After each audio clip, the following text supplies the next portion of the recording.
230ഓളം ചിത്രങ്ങളിലെ 600-ലധികം ഗാനങ്ങൾ, 300-ലധികം സിനിമകളുടെ പശ്ചാത്തല സംഗീതം, പശ്ചാത്തല സംഗീതത്തിനും സംഗീതത്തിനുമായി 2 ദേശീയ പുരസ്കാരങ്ങൾ, 3 സംസ്ഥാന പുരസ്കാരങ്ങൾ. തൃശൂരിലെ ചർച്ച് കൊയറുകളിൽ നിന്നാണ് ആ കൗമാരക്കാരന്റെ പ്രതിഭയ്ക്ക് ആദ്യം കയ്യടി ലഭിച്ചത്. 10ഓളം സംഗീത ഉപകരണങ്ങൾ ഒറ്റയ്ക്ക് കൈകാര്യം ചെയ്യുന്ന ആ 15-കാരൻ പയ്യൻ, അവനും അവന്റെ കൂട്ടുകാരും ചേർന്ന് വോയിസ് ഓഫ് തൃശൂർ എന്ന പേരിൽ പിന്നീട് ഒരു മ്യൂസിക് ട്രൂപ്പ് ഉണ്ടാക്കി. ഒരിക്കൽ ഈ മ്യൂസിക് ട്രൂപ്പിൽ പാടാനെത്തിയ ഭാവഗായകൻ പി ജയചന്ദ്രൻ ആ ചെറുപ്പക്കാരനെ കൈപിടിച്ച് കൂട്ടിക്കൊണ്ടുപോയത് മദ്രാസിയിലെ ദേവരാജ സന്നിധിയിൽ. ആ പയ്യനെ പരിചയപ്പെട്ട ദേവരാജൻ മാസ്റ്റർക്ക് മനസ്സിലായി, ഈ പയ്യനിലൂടെ മലയാള സിനിമയിലേക്ക് തനിക്ക് ശേഷം സംഗീതത്തിന്റെ പുതിയ ഒരു യുഗം പിറക്കുമെന്ന്. 1975 മുതൽ 2011 വരെയുള്ള കാലയളവിൽ മലയാള ചലച്ചിത്ര സംഗീതത്തിൽ ഒരു സുവർണ അധ്യായം എഴുതിവെച്ച മഹാപ്രതിഭ, ഏതോ ജന്മകൽപ്പനയിൽ ഭൂമിയിലേക്ക് വന്ന് പൊന്നുരുകും പാട്ടുപൂക്കാലങ്ങൾ സമ്മാനിച്ച് ദേവാങ്കണങ്ങളിലേക്ക് മടങ്ങിപ്പോയ ഒരാൾ. ഓർമ്മയിലെന്നും പ്രിയപ്പെട്ട ജോൺസൺ മാഷ്.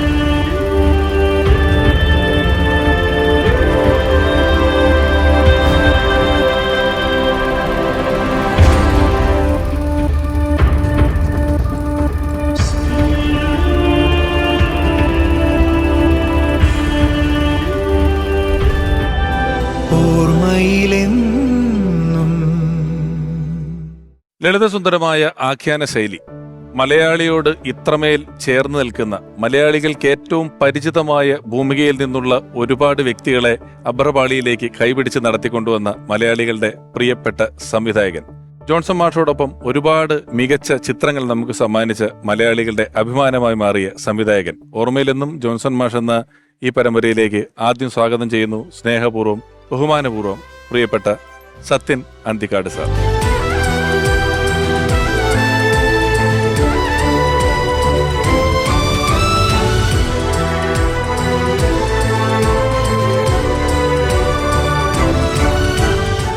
സ്വാഗതം ഓർമ്മയിലെന്നും എന്ന ഈ പരമ്പരയിലേക്ക്. സത്യൻ അന്തിക്കാട് സാറിന്റെ ഒരു ടെലിവിഷൻ പരിപാടിയിലെ സാന്നിധ്യം എന്ന് പറയുന്നത് വളരെ അമൂല്യമായ ഒരു കാര്യമാണ്. ഞങ്ങൾക്ക് വ്യക്തമായ ബോധ്യമുണ്ട്, ജോൺസൺ മാഷ് എന്ന പ്രതിഭയോടുള്ള വലിയൊരു ആദരവിന്റെ കൂടെ, അല്ലെങ്കിൽ ആ സൗഹൃദത്തിന്റെ കൂടെ ഒരു ബാക്കി പത്രമായാണ് സത്യൻ സാർ ഏറ്റവും പുതിയ ചലച്ചിത്രത്തിന്റെ തിരക്കുകളിൽ നിന്നും ഇന്ന് നമ്മളോടൊപ്പം ഇവിടെ കൂടുന്നത്. ഒരിക്കൽ കൂടി സ്വാഗതം സാറിന്. സന്തോഷം. 28 ചിത്രങ്ങളാണ് ജോൺസൺ മാഷുമായിട്ട് സത്യൻ സാറിനുള്ളത്. അതൊരു ചെറിയ കാര്യമല്ല. അങ്ങനെ ഒരു കോമ്പിനേഷൻ ഒരുപാടുണ്ടോ എന്ന് തന്നെ സംശയമാണ്. 28 ചിത്രങ്ങളിൽ ജോൺസൺ മാഷ് സത്യനന്ദി സാറിന് വേണ്ടി വർക്ക് ചെയ്തിട്ടുണ്ട്. എന്നാൽ ആദ്യം വന്നത് പശ്ചാത്തല സംഗീതം ഒരുക്കുന്നതിന് വേണ്ടിയിട്ടാണ്, അല്ലേ? അപ്പൊ അന്ന് കുടുംബപുരാണം എന്ന് പറയുന്ന ചിത്രത്തിന് പശ്ചാത്തല സംഗീതം ഒരുക്കാൻ ജോൺസൺ മാഷ് വരിക എന്ന് പറയുമ്പോൾ ചിത്രത്തിന്റെ സംഗീത സംവിധാനം മോഹൻ സിത്താര സാറാണ്. അദ്ദേഹം താരതമ്യേന ജോൺസൺ മാഷേക്കാളും ജൂനിയറാണ്. അപ്പൊ സിനിമയിൽ നമ്മൾ പറഞ്ഞു കേൾക്കുന്ന ഒരു ജൂനിയർ സീനിയർ ഓരോരുത്തരും നിൽക്കുന്ന ഒരു സ്ഥാനത്തിന്റെ അളവ് പോലൊക്കെ വെച്ച് പലരും വേണമെങ്കിൽ വിസമ്മതിക്കാം, നീ വേറൊരാള് സംഗീതം ചെയ്ത പടത്തിന് പശ്ചാത്തല സംഗീതം ഒരുക്കാൻ ഞാൻ വരേണ്ട കാര്യമുണ്ടോ എന്നൊക്കെ ചോദിക്കാം. എങ്ങനെയാണ് അന്ന് ആദ്യമായി ജോൺസൺ മാസ്റ്ററെ പശ്ചാത്തല സംഗീതത്തിലേക്ക് എത്തിയത്? അതിന്റെ ഒരു തുടക്കമൊക്കെ എങ്ങനെയായിരുന്നു? ജോൺസൺ അതിനു മുമ്പ് തന്നെ എനിക്ക് വളരെ പരിചയമുണ്ട്. കാര്യം A.T. ഉമ്മർ മ്യൂസിക് ചെയ്യുമ്പോഴേക്കേ, A.T. ഉമ്മർ, അർജുന മാഷ് ഒക്കെ മ്യൂസിക് ചെയ്യുമ്പോൾ പല സിനിമകൾക്കും കണ്ടക്ട് ചെയ്തിരുന്നത്, അതിന്റെ ബാക്ക്ഗ്രൗണ്ട് സ്കോർ ചെയ്തിരുന്നതൊക്കെ ജോൺസൺ ആയിരുന്നു. അപ്പോൾ അന്നോട്ട് ജോൺസണും ഞാനും തമ്മിൽ നല്ല അടുപ്പമുണ്ട്. അപ്പോൾ അന്ന് മോഹൻ സിത്താരയുടെ 1 മുതൽ 0 വരെ എന്നുള്ള സിനിമയിലെ പാട്ടുകൾ കേട്ടപ്പോൾ മോഹൻ സിത്താരയെ കൊണ്ട് മ്യൂസിക് ചെയ്യിപ്പിക്കാൻ തീരുമാനിക്കുകയും, എൻ്റെ റീ റെക്കോർഡിങ് സമയം വന്നപ്പോൾ ജോൺസൺ ഓൾറെഡി എൻ്റെ സുഹൃത്താണ്. നമ്മൾ ഒന്നിച്ച് വർക്ക് ചെയ്യുന്ന വെച്ചാൽ A.T. ഉമ്മറിൻ്റെ കൂടെയാണ് വർക്ക് ചെയ്യുന്നത്. എങ്കിലും ജോൺസനെ മ്യൂസിക് ചെയ്യാനായിട്ട്, റീ റെക്കോർഡിങ് ചെയ്യാനായിട്ട് വിളിക്കുകയാണ് ചെയ്തത്. ജോൺസൺ ഒരു ബുദ്ധിമുട്ടില്ലാതെ വന്നു. ഒന്നുമില്ല, ഈ വക യാതൊരു പ്രശ്നങ്ങളും. ഞാൻ പലപ്പോഴും പറയാറുണ്ട്, ഈ സാധാരണഗതിയിൽ ഒരു മ്യൂസിക് ഡയറക്ടർ വേറെയാണെങ്കിൽ പശ്ചാത്തല സംഗീതം ഒരുക്കുന്ന ആളുകൾ പലപ്പോഴും ഈ മ്യൂസിക് ഡയറക്ടറെ പാട്ടുകൾ പശ്ചാത്തല സംഗീതത്തിൽ യൂസ് ചെയ്യാനായിട്ട് ചില മടിയുള്ളവരുണ്ടാവും. നമ്മൾ നോക്കുക, അമരം മ്യൂസിക് ചെയ്തിരിക്കുന്ന രവീന്ദ്രനാണ്. അതിൽ രവീന്ദ്രന്റെ പല പാട്ടുകളും റീ റെക്കോർഡിങ്ങിൽ ഉണ്ട്. ജോൺസൺ സംഗീതം മാത്രമാണ്, ജോൺസൺ അതിന്റെ സംഗീതത്തിന് മാത്രം അടിമയാണ്, അല്ലാതെ ഈഗോടെ അല്ല. കുടുംബപുരാണം എന്ന ചിത്രം തൊട്ട് തുടങ്ങുന്നതൊരു പുരാണം എന്ന് വാക്ക് നമുക്ക് പറയാനുള്ള ഘനത്തിലുള്ള ജീവിതാനുഭവങ്ങളാണ്. മലയാളികൾ നെഞ്ചിലേറ്റിയ ഒരുപാട് സിനിമകളുടെ, ആ സിനിമകളുടെ സംഗീതത്തിന്റെയൊക്കെ കഥകളാണ്. സാർ കേൾക്കാം, ഇരിക്കും. ഓർമ്മയിലെന്നും. അതിന് ശേഷം പൊന്മുട്ടയിടുന്ന താറാവ് എന്ന് പറയുന്ന സിനിമയാണ് രണ്ടാമത് വരുന്നത് അല്ലേ, ഓപ്പൺ ചെയ്യുന്നത്. ONV കുറുപ്പ് സാറാണ് അതിന്റെ വരികൾ എഴുതിയിട്ടുള്ളത്. ഈ അന്നൊക്കെ സിനിമയുടെ ഒരു കമ്പോസിംഗ് എന്ന് പറയുന്നത് ഡയറക്ടറും ലിറിസിസ്റ്റും മ്യൂസിക് ഡയറക്ടറും എല്ലാവരും കൂടെ ഒന്നിച്ചിരുന്നിട്ടുള്ള അതെ അതെ അതെ ഒരു പരിപാടിയില്ല. സാറിന് അത്യാവശ്യം ലിറിസിസ്റ്റ് ആയിട്ടാണ് സാർ ആദ്യം വന്നിട്ടുള്ളത്. അപ്പൊ അങ്ങനെയുള്ളൊരു ക്രിയേറ്റീവ് ഡിസ്കഷനുകൾ എത്രത്തോളം വന്ന്? അന്നൊക്കെ ശരിക്കും പറഞ്ഞാൽ ഈ ലൈൻസ് കിട്ടിക്കഴിഞ്ഞിട്ടാണ് പലപ്പോഴും മ്യൂസിക് ചെയ്യാറുള്ളത്. അപ്പോൾ അതാണ് ജോൺസനും ദേവരാജ മാഷ ശിഷ്യനായതുകൊണ്ട് ജോൺസനും അത് വലിയ സന്തോഷമാണ്. കാര്യം ആ വരികൾക്കനുസരിച്ചുള്ള ട്യൂൺ ഉണ്ടാക്കാൻ ജോൺസൺ വളരെ മിടുക്കനാണ്. അപ്പം ONV സാറായതുകൊണ്ട് ഞാനും ജോൺസനും കൂടി നേരെ തിരുവനന്തപുരത്ത് വരികയും ONV സാറിനെ കാണുകയും സിറ്റുവേഷൻസ് കൊടുക്കുകയും ഒക്കെ ചെയ്തിട്ട് അവിടെ ഇരുന്ന് ഉണ്ടാക്കിയ പാട്ടുകളാണ് 2 എണ്ണം. അതിൻ്റെ ഒരു പാട്ടിൻ്റെ കഥ ഞാൻ പലപ്പോഴും പറയാറുണ്ട്. കാര്യം ഈ തീരൊരുക്കി എന്നുള്ള പാട്ട് വളരെ പെട്ടെന്നുണ്ടായി. അടുത്തത് സിറ്റുവേഷന് ഒരു ഡാൻസ് പഠിപ്പിക്കുന്ന ഡാൻസ് ടീച്ചറുടെ ശാരി പാടി കൊടുക്കുന്ന അതിൽ നിന്നാണ്. അപ്പോൾ ONV സാർ അത് വളരെ മനോഹരമായ ഒരു ഡാൻസ് പഠിപ്പിക്കുന്ന ഗാനമായിട്ട് തന്നെ എഴുതി തന്നു. അതായത് മാമുക്കോയക്കയുടെ കടയുടെ നേരെ രണ്ടാമത്തെ നിലയിലുള്ള. അപ്പോൾ അത് വെച്ച് ജോൺസൺ ട്യൂൺ ചെയ്തിട്ട് എൻ്റെ അടുത്ത് പറഞ്ഞു, ജോൺസൺ എന്നെ തമാശയ്ക്ക് മാഷേന്നൊക്കെ വിളിക്കും, മാഷേ ഇതൊരു ഡാൻസ് പഠിപ്പിക്കുന്നതിന് വളരെ പെർഫെക്റ്റ് ആണ്, നല്ല സാഹിത്യമൊക്കെ ഉള്ള ഭംഗിയാണ്. പക്ഷെ നമ്മൾ ഡാൻസ് പഠിപ്പിക്കുന്നത് തുടങ്ങിക്കഴിഞ്ഞാൽ പോകുന്നത് വേറെ വഴിക്കാണല്ലോ. അപ്പോൾ ഞാനും നോക്കുമ്പോൾ അത് ഒരു കറക്റ്റായിട്ട് മാച്ച് ചെയ്യുന്നില്ല. പക്ഷേ ONV സാറിനോട് എങ്ങനെയാണ് പാട്ട് മാറ്റി എഴുതി തരാൻ പറയുക, അതൊരു വലിയ വിഷമമാണ്. കാര്യം പ്രത്യേകിച്ച് ഞാൻ ഈ പറഞ്ഞ പോലെ പാട്ടുകൾ എഴുതുകയൊക്കെ ചെയ്യാറുള്ള ഒരാളായതുകൊണ്ട് ONV സാറിന് അങ്ങനെ പ്രശ്നമൊന്നുമില്ല. അപ്പോൾ ഞങ്ങൾ തിരിച്ചു പറഞ്ഞ തലേദിവസം സാറിനോട് പറഞ്ഞു, ആ പാട്ട് ജോൺസൺ മ്യൂസിക് ചെയ്തിട്ട് അങ്ങോട്ട് ശരിയാവുന്നില്ല, ജോൺസന്റെ കുറ്റം, സാറിൻ്റെ അല്ല. അപ്പോൾ പുള്ളി പറഞ്ഞു ഞാൻ കൂടെ വന്നിരിക്കാം, ഞാൻ അത് ഏത് റിതത്തിലാണ് എഴുതിയെന്ന് ഞാൻ പറഞ്ഞു കൊടുക്കാം, അപ്പോൾ അത് കൂടുതൽ അപാടാവും. അപ്പോൾ ഞാൻ സാറിൻ്റെ അടുത്ത് പറഞ്ഞു, എനിക്ക് കുറേ കൂടി സിമ്പിളായിട്ടുള്ള കാര്യം, സിനിമ ഒരു പക്ക നാട്ടിൻപുറത്തിൻ്റെ കഥയാണ്, വളരെ പച്ച മലയാളത്തിലുള്ള വേർഡ്സുള്ള ഒരു പാട്ടാണ് വേണ്ടത്. അതിൻ്റെ ഉദാഹരണം പറഞ്ഞത് അദ്ദേഹത്തിൻ്റെ പാട്ടുകൾ തന്നെയാണ്. ഈ പൊന്നരിവാളമ്പളിയിൽ കണ്ണെറിയുന്നോളെ അതുപോലത്തെ ഒരു പാട്ടായാൽ, അതുപോലത്തെ ഒരു കൾച്ചറുള്ള പാട്ടാണ് വേണ്ടത്. അപ്പോൾ ഞാൻ ശ്രമിച്ചു നോക്കാമെന്ന് പറഞ്ഞു. പിറ്റേ ദിവസം രാവിലെ 6 മണിക്ക് ONV ഒന്ന് കോളിംബിൽ അടിക്കണം. അതാണ് പ്രതിഭ എന്ന് പറയുന്നത്. തലേദിവസം വൈകുന്നേരമാണ് പറഞ്ഞത്. ഇവിടെ പറഞ്ഞ് ഞാൻ നടക്കാൻ വന്നപ്പോൾ ഇറങ്ങിയപ്പോൾ ഞാൻ സത്യനും കൂടി കണ്ടിട്ട് പോകാമെന്ന് വെച്ചിട്ടാണ്.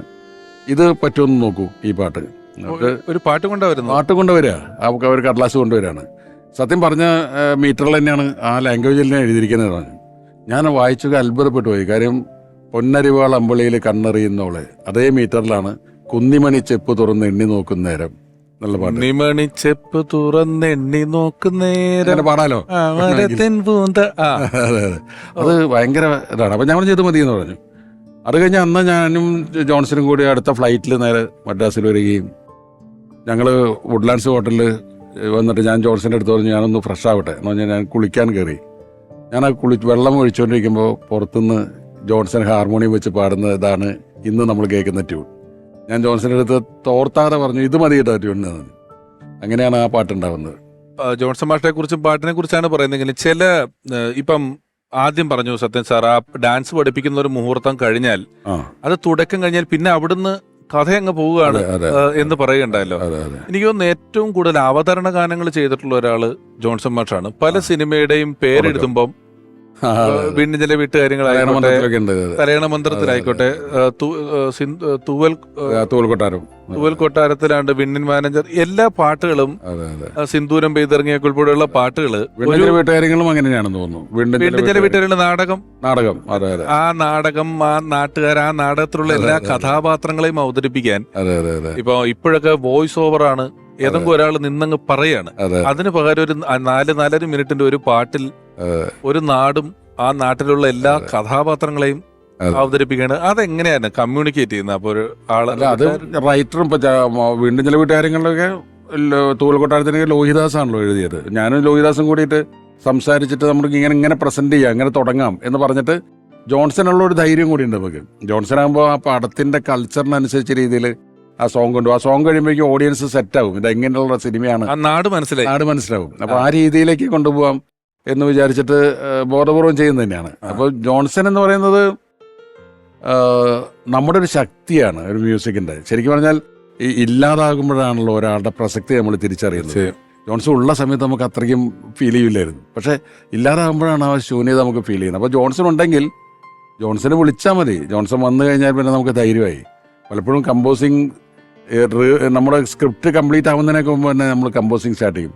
കാരണം പാട്ടുകൾ പോലും, പാട്ടുകളുടെ ഈണം ചെയ്യുന്നത് പോലും നമ്മളെ ഇൻസ്പയർ ചെയ്യും സീൻസ് ഉണ്ടാക്കാനായിട്ട്. അപ്പോൾ അത് കാരണം ജോൺസൺ ഇതിൻ്റെ ഒരു ഭാഗമാണ്. പിന്നെ അതുപോലെ അപാര ഹ്യൂമർ സെൻസ് ആണ് ജോൺസന്. നമുക്കൊരു സിറ്റുവേഷൻ പറഞ്ഞു കൊടുത്താൽ അതിനോട് ചെയിനായിട്ടുള്ള കോമഡികൾ, ചില അനുഭവങ്ങൾ പുള്ളി പറയും. ജോൺസൺ ഒരു മ്യൂസിക് ചെയ്യുന്നു എന്ന് മാത്രമേ ഉള്ളൂ, നമ്മുടെ ടോട്ടൽ ഡയറക്ടോറിയൽ ടീമിന്റെ അംഗമാണ്. ഞാനൊരു ഇന്റർവ്യൂലോ വായനയിലോ എവിടെ കണ്ടിട്ടുള്ള ഒരു സാധനം, എനിക്കൊന്ന് മൈനാക പൊന്മുടിയിലോ മറ്റേ വിഷ്വല് പറഞ്ഞിട്ടുണ്ട്. അങ്ങനെ അത് റെക്കോർഡ് ചെയ്യുന്ന സമയത്താണ്.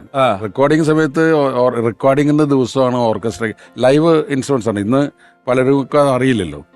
റെക്കോർഡിംഗ് ദിവസം രാവിലെ തിയേറ്ററിൽ വന്നു കഴിഞ്ഞാൽ വയലിൻസും മറ്റേ എല്ലാ ഇൻസ്ട്രുമെന്റേഴ്സും വന്നിട്ടുണ്ടാവും. അവരെയൊക്കെ വിളിച്ചിരുത്തി പുള്ളി മ്യൂസിക് നോട്ട്സ് എഴുതിയിട്ട് അവിടെ വെച്ചിട്ടാണ് അത് ബാക്ക്ഗ്രൗണ്ട് സ്കോർ ചെയ്യുന്നത്. തലേദിവസം ചെയ്യില്ല, തലേദിവസം ശരിയാവില്ലടോ എന്ന് പറയും. ഞാൻ പറയും ഇല്ല, അത് അവിടെ ഇരുന്ന് വേറെ കൂടെ ഇരുന്ന് ചെയ്താലേ എനിക്ക് വരുള്ളൂ എന്ന് പറയും. അവിടെ വിളിച്ച് തന്നെ എഴുതിയിട്ട് സത്യ എങ്ങനെയാണ് ഈ പാട്ട് തുടങ്ങാൻ പോകുന്നത്, ഞാൻ എങ്ങനെ തുടങ്ങുന്നത് ഞാൻ ആലോചിച്ചിട്ട് പോലില്ല. കാര്യം ഷൂട്ട് ചെയ്തിട്ടില്ലല്ലോ, പാട്ട് കിട്ടിയിട്ടാണ് നമ്മളത് ചെയ്യാമെന്ന് വിചാരിച്ചിട്ട്. അതിൻ്റെ ഓപ്പനിങ് എങ്ങനെയായിരിക്കും, പാട്ടിൻ്റെ ഓപ്പനിങ്. അപ്പോൾ ഞാൻ പറഞ്ഞു, അപ്പോഴാണ് ഞാൻ ആലോചിക്കുന്നത്. ഞാൻ പറഞ്ഞു ഓപ്പനിങ് എന്ന് പറഞ്ഞ് ജയറാം എന്തായാലും കുറേ തല ഷേവ് ചെയ്യുന്നതെന്നാണ് ആ പാട്ട് ആരംഭിക്കുന്നത്. അപ്പോൾ ഞാൻ പറഞ്ഞു കുറേ തലകളായിരിക്കും, മൊട്ടത്തലകളിൽ നിന്നായിരിക്കും സ്റ്റാർട്ട് ചെയ്യുക, മതി എന്ന് പറഞ്ഞു. അത് ഇപ്പോൾ നമുക്ക് അതിൻ്റെ റിതം തുടക്കത്തിൽ കേൾക്കുമ്പോൾ ആ തബലയിൽ നിന്ന് സ്റ്റാർട്ട് ചെയ്യുമ്പോൾ ശരിക്കും ആ മുട്ടത്തിലേക്ക് വളരെ സിങ്കാണ്.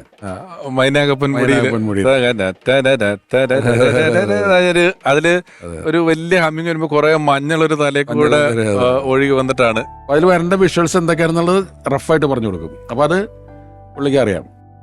ഈ പശ്ചാത്തല സംഗീതം ഒരുക്കുന്നതിലും ഈ നേരത്തെ പറഞ്ഞതുപോലെ ജോൺസൺ മാഷ് സംഗീതം ചെയ്തിട്ടില്ലാത്ത സിനിമകൾ, നമ്മള് സംഗീതം ചെയ്ത സിനിമകളും അല്ലാത്തിട്ട് ഇപ്പം വളരെ പോപ്പുലർ ആയിട്ടുള്ള മണിച്ചിത്രത്താഴ് പോലുള്ളൊരു സിനിമ നമ്മൾ എടുക്കുമ്പം ഇന്നും അതിന്റെ തീം മ്യൂസിക്കുകൾ ആളുകൾ കേൾക്കുമ്പോൾ സംഗീതം ചെയ്തിരിക്കുന്നത് രാധാകൃഷ്ണൻ സാറാണ്.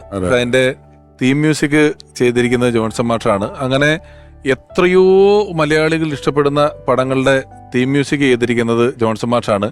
അപ്പം ഞാൻ വീണ്ടും കേട്ടിട്ടുള്ള ഒരു കാര്യം, അത് വിശ്വം കാക്കുന്ന നാഥ എന്നുള്ള പാട്ട് സാറാണല്ലോ വരികൾ എഴുതിയിട്ടുള്ളത്. അതിലാദ്യം ദേവ എന്നായിരുന്നു എന്നുള്ളത്, നാഥ പുള്ളിയാക്കിയതാണ്. വിശ്വം കാക്കുന്ന ദേവ എന്നാണ് ഞാൻ എഴുതിയത്. അപ്പം ദേവ എന്നുള്ളത് ക്രിസ്ത്യൻ ദൈവങ്ങളെ പറയൂല, നാഥ നാക്കു എന്ന് പറഞ്ഞത്. അതെ, വിശ്വം കാക്കുന്ന നാഥ വിശ്വൈക നായക അകാരത്തിലാണ് അവസാനിക്കുന്നത്. ദേവ എന്നുള്ളതിനേക്കാളും കുറച്ചും കൂടി ഫോഴ്സ് ഉണ്ടാവും അതിനൊന്ന്. പിന്നെ നാഥൻ എന്നുള്ള വാക്ക് ഉപയോഗിക്കുന്നതാണ് നല്ലത്. ഞാൻ ശരിക്കും പറഞ്ഞാൽ ആ പാട്ട് എഴുതിയതൊരു ഡെമ്മി പാട്ടായിട്ട് എഴുതിയതാണല്ലോ.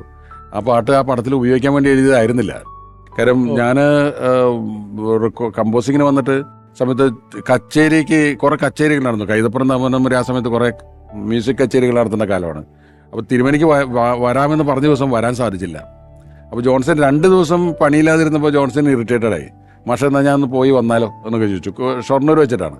അപ്പോൾ ജോൺസൺ ഒരു പണി കൊടുക്കാൻ വേണ്ടിയിട്ട് ഈ സബ്ജക്റ്റ് എനിക്ക് അറിയാവുന്നതുകൊണ്ട് ഞാൻ പറഞ്ഞു, ആ പ്രാർത്ഥനാ ഗാനം ഏകദേശം ഇതുപോലെ ആയിരിക്കും വരിക, എന്നിട്ട് നമുക്ക് ആ ട്യൂൺ കൊടുത്താൽ തിരുമേനെ കൊണ്ട് എഴുതിപ്പിക്കാമല്ലോ എന്ന് വിചാരിച്ചിട്ടാണ്. അതിന് വേണ്ടിയിട്ട് ഞാൻ എഴുതി കൊടുത്ത വരികളാണ്. അപ്പോൾ അതിമനോഹരമായിട്ട് ജോൺസൺ അത് ട്യൂൺ ചെയ്തു, വിശ്വം കാക്കുന്ന. അത് കേട്ടപ്പോൾ എനിക്ക് ഭയങ്കര ഫീൽ തോന്നി. പക്ഷെ എങ്കിലും അത് തിരുമേനി എഴുതാനുള്ള പാട്ടാണ്. അപ്പോൾ ആ പാട്ട് ജോൺസൺ ട്യൂൺ ചെയ്ത് കഴിഞ്ഞാൽ അന്ന് കൈതപ്പുറം വന്നു. കൈതപ്പുറം വന്നപ്പോൾ ഞാൻ പറഞ്ഞു, ഇതാണ് ആ സിറ്റുവേഷൻ, പാട്ട് തിരുമേനി എഴുതിയാൽ മതി. ഇത് കേട്ടോണ്ട് തിരുമേനി പറഞ്ഞു, പാട്ട് ഇത് മതി, മറ്റേ പാട്ട് ഞാൻ എഴുതിക്കൊള്ളാം. അങ്ങനെ ഫിറ്റ് ചെയ്ത പാട്ടാണത്. അതെ.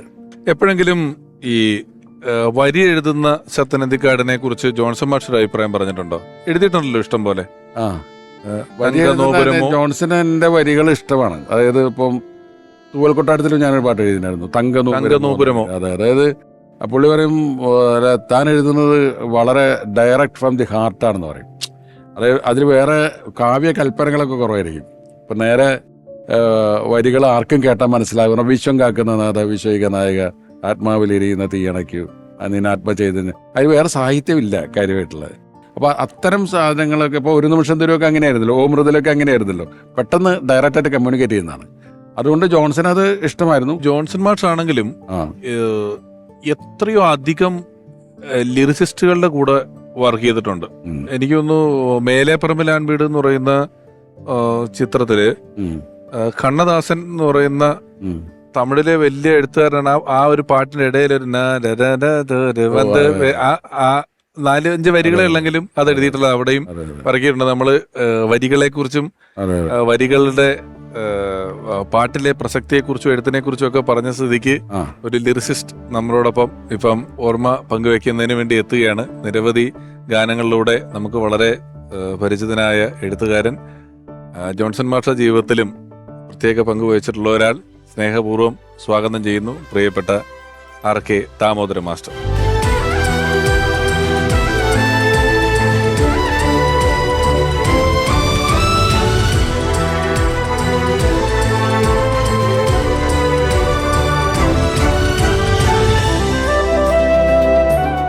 സാർ നമസ്കാരം, സ്വാഗതം. സത്യനന്ദിക്കാട് സാറുമായിട്ട് ഇങ്ങനെ പാട്ടുകളെയും വരികളെയും കുറിച്ച് കൃത്യം പറഞ്ഞ് അവിടെ എത്തി, വരികളെ കുറിച്ച് പറഞ്ഞെത്തി. എങ്ങനെയായിരുന്നു ജോൺസൺ മാഷുമായിട്ടുള്ള ആദ്യത്തെ ഒരു കാണലൊക്കെ ഓർമ്മയുണ്ടോ? ജോൺസൺ മാഷെ കാണലെന്ന് പറയുന്നത് ഒരു ആകസ്മികതയാണ്. ആ, വർഷങ്ങൾക്ക് മുമ്പ് 79 ഒരു ദിവസം ഈസ്റ്റ്മാൻ ആന്റണിയുടെ ഒരു പടം, ചെറിയൊരു പടമാണ്, ഇണയെ തേടി എന്ന് പറഞ്ഞിട്ട്. ആ. അതിനൊരു ചെറിയൊരു കവിത ടൈറ്റില് ഇണയെ തേടുക എന്ന് പറയുന്ന എല്ലാം പ്രഭാതം, പ്രദോഷം, നദി, കടല്, ഇങ്ങനെ എല്ലാം പ്രകൃതിയിലെല്ലാം ഇണയെ തേടിക്കൊണ്ടിരിക്കുന്നു എന്നൊരു കൺസെപ്റ്റിലൊരു കവിത എഴുതാൻ മറന്നു. ചെറിയൊരു ബ്ലാക്ക് ആൻഡ് വൈറ്റ് പടമാണ്. സിൽക്ക് സ്മിത അഭിനയിച്ചാണ്. ഈസ്റ്റ്മാൻ ആന്റണി ആദ്യമായിട്ട് ചെയ്യുകയാണ്. അപ്പം ഇങ്ങനെ പറഞ്ഞ് എൻ്റെ അടുത്ത് വന്ന് കലൂർ ഡെന്നീസും ഉണ്ടായിരുന്നു. അപ്പോൾ കലൂർ ഡെന്നീസ് ദേവരായ മാസ്റ്ററായിട്ട് അന്ന് ഏറ്റവും അടുപ്പമുള്ള മനുഷ്യനാണ്. ദേവരായ മാസ്റ്റർ എന്ന് വെച്ചാൽ ഒരു ഭീകരനാണെന്ന് എല്ലാവർക്കും ഒരു മുമ്പിലിരിക്കാൻ പോലും പറയില്ല നമ്മൾ ചെന്ന് കഴിഞ്ഞാൽ. അപ്പോൾ ഈ ഞാൻ കണ്ടേക്കണെന്ന് വെച്ചാൽ കല്ലൂർ ഡെന്നീസ് മാഷിൻ്റെ ഈ മഹാലിംഗപുരത്തുള്ള കംതാർ നഗറിൽ വീട്ടിൽ ചെന്ന് കഴിഞ്ഞാൽ മാഷ് ഒരു ലുങ്കി മാത്രമേ എടുത്തിട്ടുണ്ടാവുള്ളൂ, ഷർട്ട് ഇട്ടുണ്ടാവില്ല. മാഷിൻ്റെ തോളത്തൊക്കെ കയറ്റി എന്താ മാഷ് ചെയ്തതെന്നൊക്കെ ചോദിച്ചിട്ടിങ്ങനെ വളരെ കാഷ്വലായിട്ട് വർത്തമാനം പറയുന്ന ഒരു മനുഷ്യൻ അന്ന്. അപ്പോൾ ഈ കവിത കൊണ്ടേ കൊടുത്തിട്ട് കുറച്ച് കാശൊക്കെ റെഡിയായി കഴിഞ്ഞപ്പോൾ ഇവർക്ക് റിലീസ് ചെയ്യണം ഈ പടം. പിന്നെ ടൈറ്റിൽ സോങ്ങും കൂടെ വെച്ച് കഴിഞ്ഞാൽ അവർക്ക് റിലീസ് ചെയ്യാം. അപ്പോൾ മാഷിൻ്റെ അടുത്ത് എന്നിട്ട് പറഞ്ഞു, മാഷേ ഇതൊരു 2-3 ദിവസത്തിനുള്ളിൽ ചെയ്തെന്ന് കിട്ടണം. ആ മാഷ് ഇങ്ങനെ നോക്കിയിട്ട് ആഹാ അങ്ങനെയാണെന്നു, ഒരു 6 മാസത്തേക്ക് ഒക്കത്തില്ലടാന്ന്. പക്ഷേ അത് പറഞ്ഞാൽ പറ്റില്ല, ചെയ്യണം എന്ന് പറയണേ. വീണ്ടും പറയണേ ഈ ഡെന്നീസ് അങ്ങനെ പറയുന്നു. പറഞ്ഞപ്പോൾ മാഷ് ഒന്നും മിണ്ടുന്നില്ല. പ്രൊഡ്യൂസറടുത്തോ ഈ ഡയറക്ടറടുത്തോ ഒന്നും ചോദിക്കാതെ അപ്പം തന്നെ സൈഡിലിരിക്കുന്ന മാഷിൻ്റെ സാധാരണ ഫോണിൽ റിങ്, ജോൺസാ ഒന്ന് ഇങ്ങോട്ട് വരണം കേട്ടോ നീ. ജോൺസനെ വരുത്തിയിട്ട് ഈ പാട്ട് കൊടുത്തിട്ട് ഇവന്മാർ പറയുന്നത് നാളെ ചെയ്തു കൊടുക്കണം എന്നാണ് പറയുന്നത്, നീ എന്തെങ്കിലും ചെയ്തു കൊടുത്തേ കേട്ടോ. അപ്പൊ ദേവരാജൻ മാസ്റ്റർ എന്ന് പറയുന്ന ഇന്ത്യയിൽ തന്നെ ഞാൻ കണ്ടേക്കണതിൽ ഏറ്റവും നല്ല മ്യൂസിക് ഡയറക്ടർ ഞാൻ കണ്ടിരിക്കുന്നതിൽ, എൻ്റെ അനുഭവത്തിൽ വേറെ വ്യത്യസ്ത അഭിപ്രായമൊക്കെ ഉണ്ടാവും. ആ മാഷ് ഈ കവിത ഏൽപ്പിക്കുന്നതിലൂടെ ഈ ജോൺസനെ അവതരിപ്പിക്കുകയാണ്. അത് അദ്ദേഹം പാലിച്ചു. ജോൺസന്റെ ഈ കഴിവിലൂടെ, പാട്ടിലൂടെ, പിന്നീടുള്ള എല്ലാ ചെയ്തികളിലൂടെ എന്നാണ് പറയാനുള്ളത്. അത് ദേവരാജ മാഷ് അത്രയും ബുദ്ധികൾ കണ്ടിട്ടുണ്ട്. അന്ന് വരെ മാഷ് വയലിൻ വായിക്കുന്ന ഒരു മനുഷ്യൻ, മാഷിൻ്റെ ഓർക്കസ്ട്രേഷനിലുള്ള ഒരാൾ, അത്രേ ഉള്ളൂ. അങ്ങനെയാണ് ഞാൻ ഈ ഇദ്ദേഹത്തെ പരിചയപ്പെടുന്നത്. എനിക്കറിയില്ല ജോൺസനെ ഔസേപ്പച്ചനും എന്ന എണാളെ പോലെ വയലിൻ വായിച്ചു. ഞാൻ അന്ന് ഹനീഫയുടെ കൂടെ ഉമ്മാലോഡ്ജിലാണ്. വലിയ ശല്യമാണ്, കാരണം പുലർച്ചയ്ക്കൊക്കെ ഇവർ വയലിൻ വായിച്ച് ഭയങ്കര ബഹളമാണ്. ഔസേപ്പച്ചൻ എന്ന അവിടെയാണ് താമസിക്കുന്നത്. അല്ല, അപ്പൊ ഈ പറഞ്ഞ സംഭവത്തിന് മുമ്പ് ജോൺസൺ മാഷ് സംഗീതം സ്വതന്ത്ര സംഗീത സംവിധാനമായിട്ടുണ്ടോ? ചെയ്തിട്ടേ ഇല്ല. ഫസ്റ്റ് ഫിലിമാണ്. ഫസ്റ്റ് ഫിലിം മാത്രമല്ല, ഒരു സോങ് ചെയ്യുന്നത് അതാണ്. അതിന്റെ വരികളാണ് അതാണ് വിപിന വാടിക കുയിലു തേടി, വിപഞ്ചിയോ മണി വിരലു തേടി, പുരുഷ കാമന ഇന്നും സ്ത്രീയിൽ, ഇവിടെ ജനിമൃതി പൂക്കും വഴിയിൽ, ഇണയെ തേടി. ഒരു കൺസെപ്റ്റിൽ ഇണയെ തേടുന്ന എല്ലാത്തിനെ കുറിച്ചുമാണ് വരുന്നത്. മനോഹരമായിട്ട് ട്യൂൺ ചെയ്തു. അത് നമുക്കൊന്നും കേൾക്കാനൊന്നും അവസരമില്ല. കാരണം അതിൻ്റെ ഇവിടെ പോലും അതിൻ്റെ ഒരു പ്രിന്റ് പോലും കിട്ടാനില്ല. ഞാൻ അതിൻ്റെ പാട്ട് എടുത്ത് വെക്കണം. ജോൺസൺ തന്നെ എന്നോട് ചോദിച്ചിട്ടുണ്ട് ഇതെവിടെ കിട്ടും. ഞാൻ ഈസ്റ്റ് വാനനെ കൊണ്ട് അന്വേഷിച്ചു, ആർക്കൈവ്സിലൊക്കെ പോയി നോക്കി, ഈ പ്രിന്റ് പോലും ഇല്ല, പാട്ടുമില്ല എന്നുള്ളതാണ് ഒരു ദുരന്തം.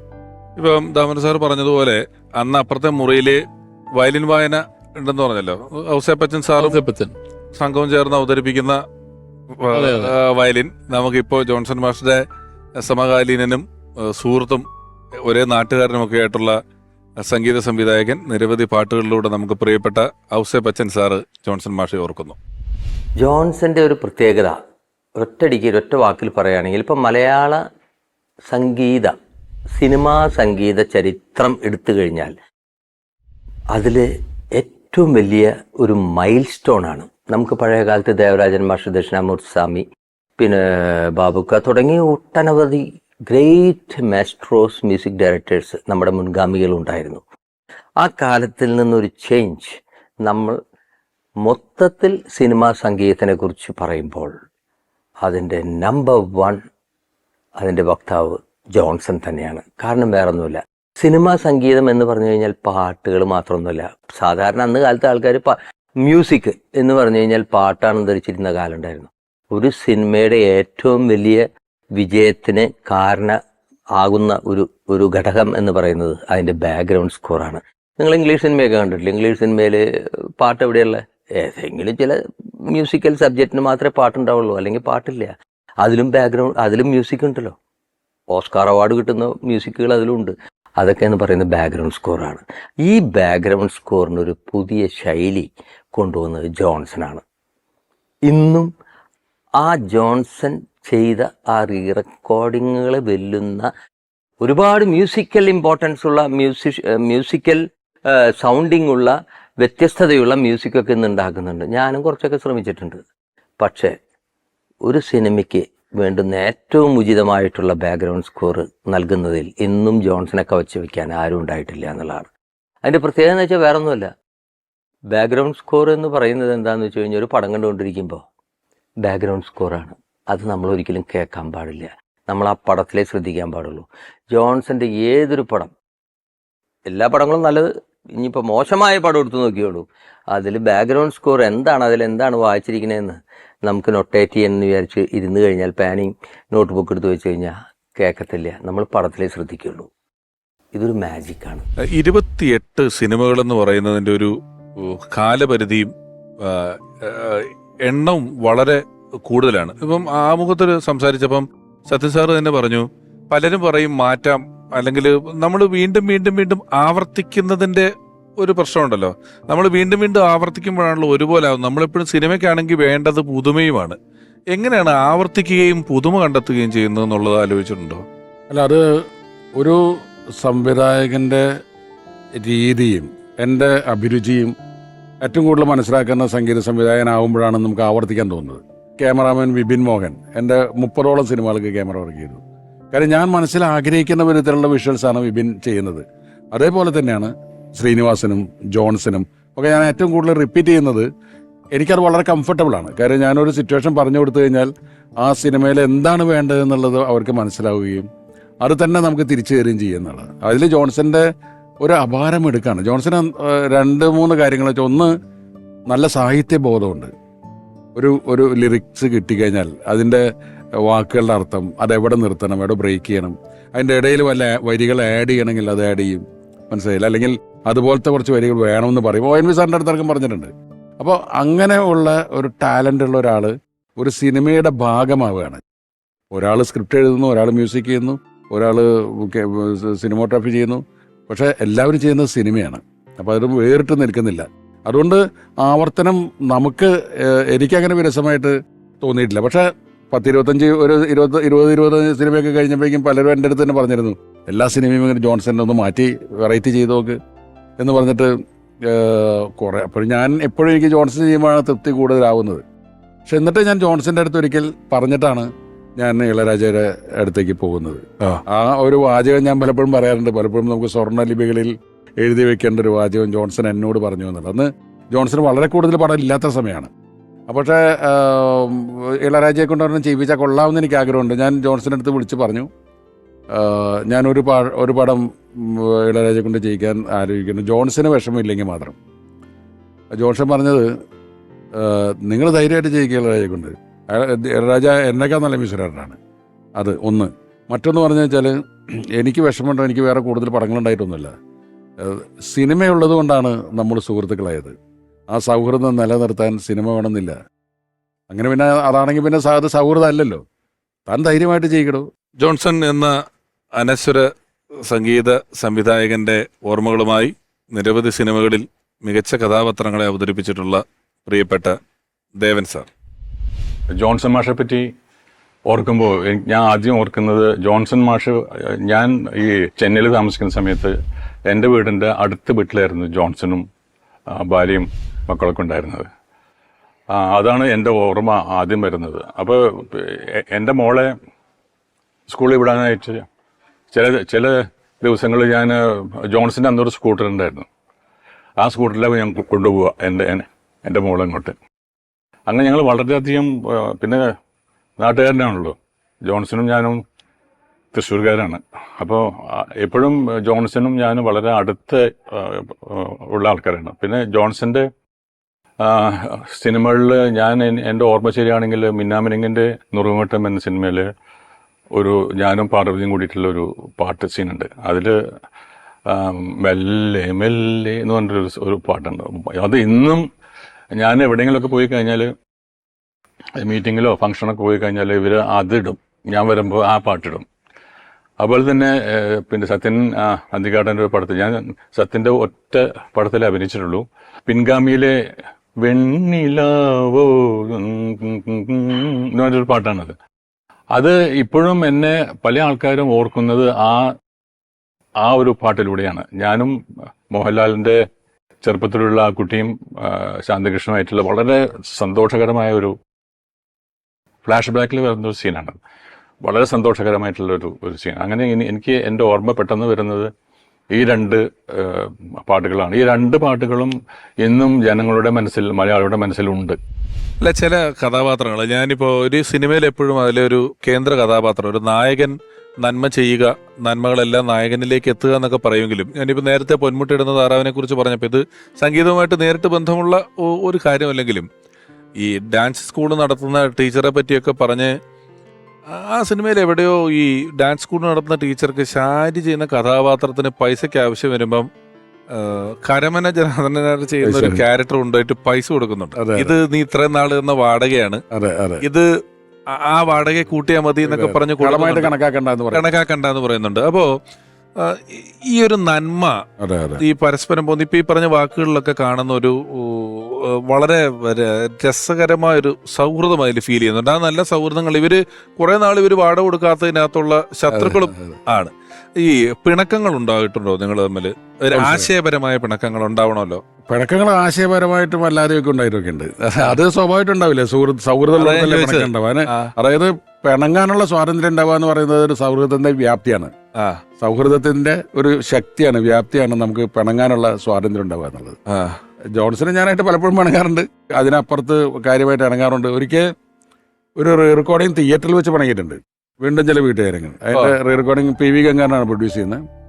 വന്ന് പ്രസാദ് 70 തിയേറ്റർ. അപ്പം രാവിലെ റെക്കോർഡിങ് സ്റ്റാർട്ട് ചെയ്യുന്ന തലേദിവസം 2 ദിവസം മുമ്പ് നമ്മൾ പടം ഇട്ട് കണ്ട് എവിടെയൊക്കെ എങ്ങനെ മ്യൂസിക് വേണമെന്നൊക്കെ ആലോചിച്ച് ഒരു റഫായിട്ടുള്ള ഐഡിയ കിട്ടിട്ട് തിയേറ്ററിൽ വന്നു കഴിഞ്ഞ ശേഷം തികച്ചും പേഴ്സണലായ ഒരു കാര്യത്തിന് ഞാനും ജോൺസൺ തമ്മിൽ ഒന്ന് പിണങ്ങി.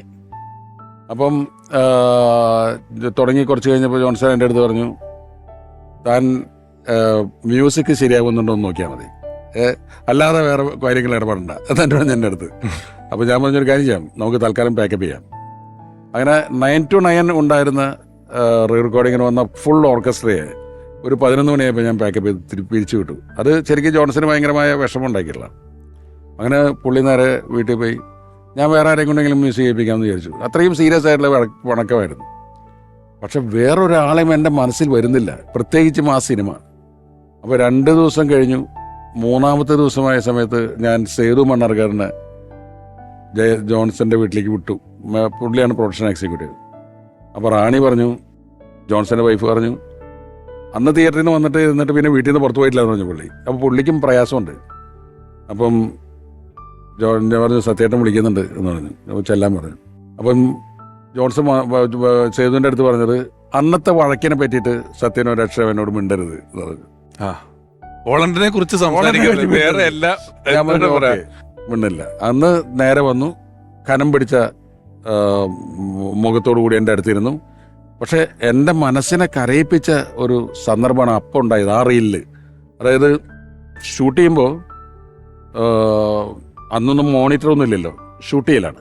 ഷൂട്ട് ചെയ്തുകൊണ്ടിരിക്കുമ്പോൾ ഒരു ഒരു ഒരു ഡ്രീം സീക്വൻസ് ഉണ്ട്. അതായത് വീണ്ടും ചില വീട്ടുകാരങ്ങൾ കണ്ടിട്ടുള്ളവർക്ക് അറിയാമോ, സംയുക്ത വർമ്മയുടെ വീട്ടിലേക്ക് ജയറാം വരുന്ന ഒരു ഡ്രീം ഒരു നാടക നെടുപടി വീണു. ഞാൻ ദൂരെ പോയിട്ട് മുട്ട മേടിച്ചു വരാന്നൊക്കെ വന്നിട്ട് പോയി കഴിഞ്ഞ് ഇവർ രണ്ടുപേരും തനിച്ചാക്കിയിട്ട് ഡ്രമാറ്റിക് ആയിട്ട് ഇവർ രണ്ടുപേരും ദൂരത്തേക്ക് നടന്നു പോകും. അപ്പോൾ ഞാനത് പിക്ചറൈസ് ചെയ്തിരിക്കുന്നത് ഒരു അമ്പളി ചന്ദ്രനെയൊക്കെ കെട്ടിത്തൂക്കിയിട്ടിട്ട് ഒരു മരത്തിൻ്റെ ചോട്ടിലേക്ക് ഒരു ഇവൻ നാടക നടനാണല്ലോ. അപ്പോൾ ഒരു നാടകീയമായിട്ടുള്ള ഒരു ഇതിൽ ഞാൻ വിപിൻ മോഹൻ്റെ അടുത്ത് പറഞ്ഞു ഒരു ലെങ്തി ട്രോളി ഇട്ടേക്ക്. ഇവർ രണ്ടുപേരും നടന്നു പോകുമ്പോൾ നമുക്ക് പഴയ KPSC നാടകത്തിലെ മറ്റേ ഏതെങ്കിലും ഒരു നാടകഗാനത്തിൻ്റെ ബാക്ക്ഗ്രൗണ്ട് ജോൺസനെ കൊണ്ട് പാടിപ്പിക്കാം, മ്യൂസിക് പ്ലേ ചെയ്യിപ്പിക്കാം. അപ്പോൾ വിപിൻ അതുപോലെ തന്നെ കൊണ്ട് ആക്കി. അത് കഴിഞ്ഞ് വേറെ കുറേ ദിവസങ്ങൾ വേറെ സീൻ ഷൂട്ട് ചെയ്ത് ഈ വിവരം ഞാൻ മറന്നുപോയി. ഇത് ഞാൻ ജോൺസൻ്റെ അടുത്ത് പറഞ്ഞിട്ടേ ഇല്ല. ഈ പിണങ്ങി ഇരുന്നതിന് ശേഷം തിരിച്ച് വന്നു കഴിഞ്ഞിട്ടപ്പോൾ ഈ റീലാണ് വന്നത്. ഈ റീല് വന്ന് ആ ഷോട്ട് കണ്ടപ്പോൾ തന്നെ എനിക്ക് മനസ്സിലായി ഞാൻ ഉദ്ദേശിച്ചത് ഇതായിരുന്നു എന്നുള്ളത്. അപ്പോൾ ജോൺസൺ എന്നോട് പറയാണ്, മാഷേ നമുക്ക് ഇവർ പോകുന്ന ഈ ഡ്രമാറ്റിക് മൂമെൻറ്റ്സിലെ KPSCയിലെ ഏതെങ്കിലും നാടകത്തിലെ പാട്ടിലെ ഒരു മ്യൂസിക് കിട്ടാലോ, വെള്ളാരം കുന്നിലെ എന്ന് പറഞ്ഞിട്ട്. അത് എൻ്റെ മനസ്സിൽ ഞാൻ വിചാരിച്ചിട്ട് അത് മനസ്സിൽ വെച്ചിട്ടാണ് ഞാൻ ഷോട്ട് എടുത്തത്. അത് ജോൺസൺ അറിയില്ല, എനിക്ക് മാത്രമേ അറിയുള്ളൂ. അതൊരു സംവിധായകൻ്റെ മനസ്സ്, ഒരു സംഗീത സംവിധാനം തിരിച്ചറിയാന്നുള്ളത് ഞാൻ നേരെ കെട്ടിപ്പിടിച്ചുകൊണ്ടിരുന്നത്. അതോടുകൂടി ആ വഴക്ക് തീർന്നു. മാഷെന്നാണ് വിളിക്കുന്നത് അല്ലേ? മാഷെന്നാ പരസ്പരം വിളിക്കുന്നത്.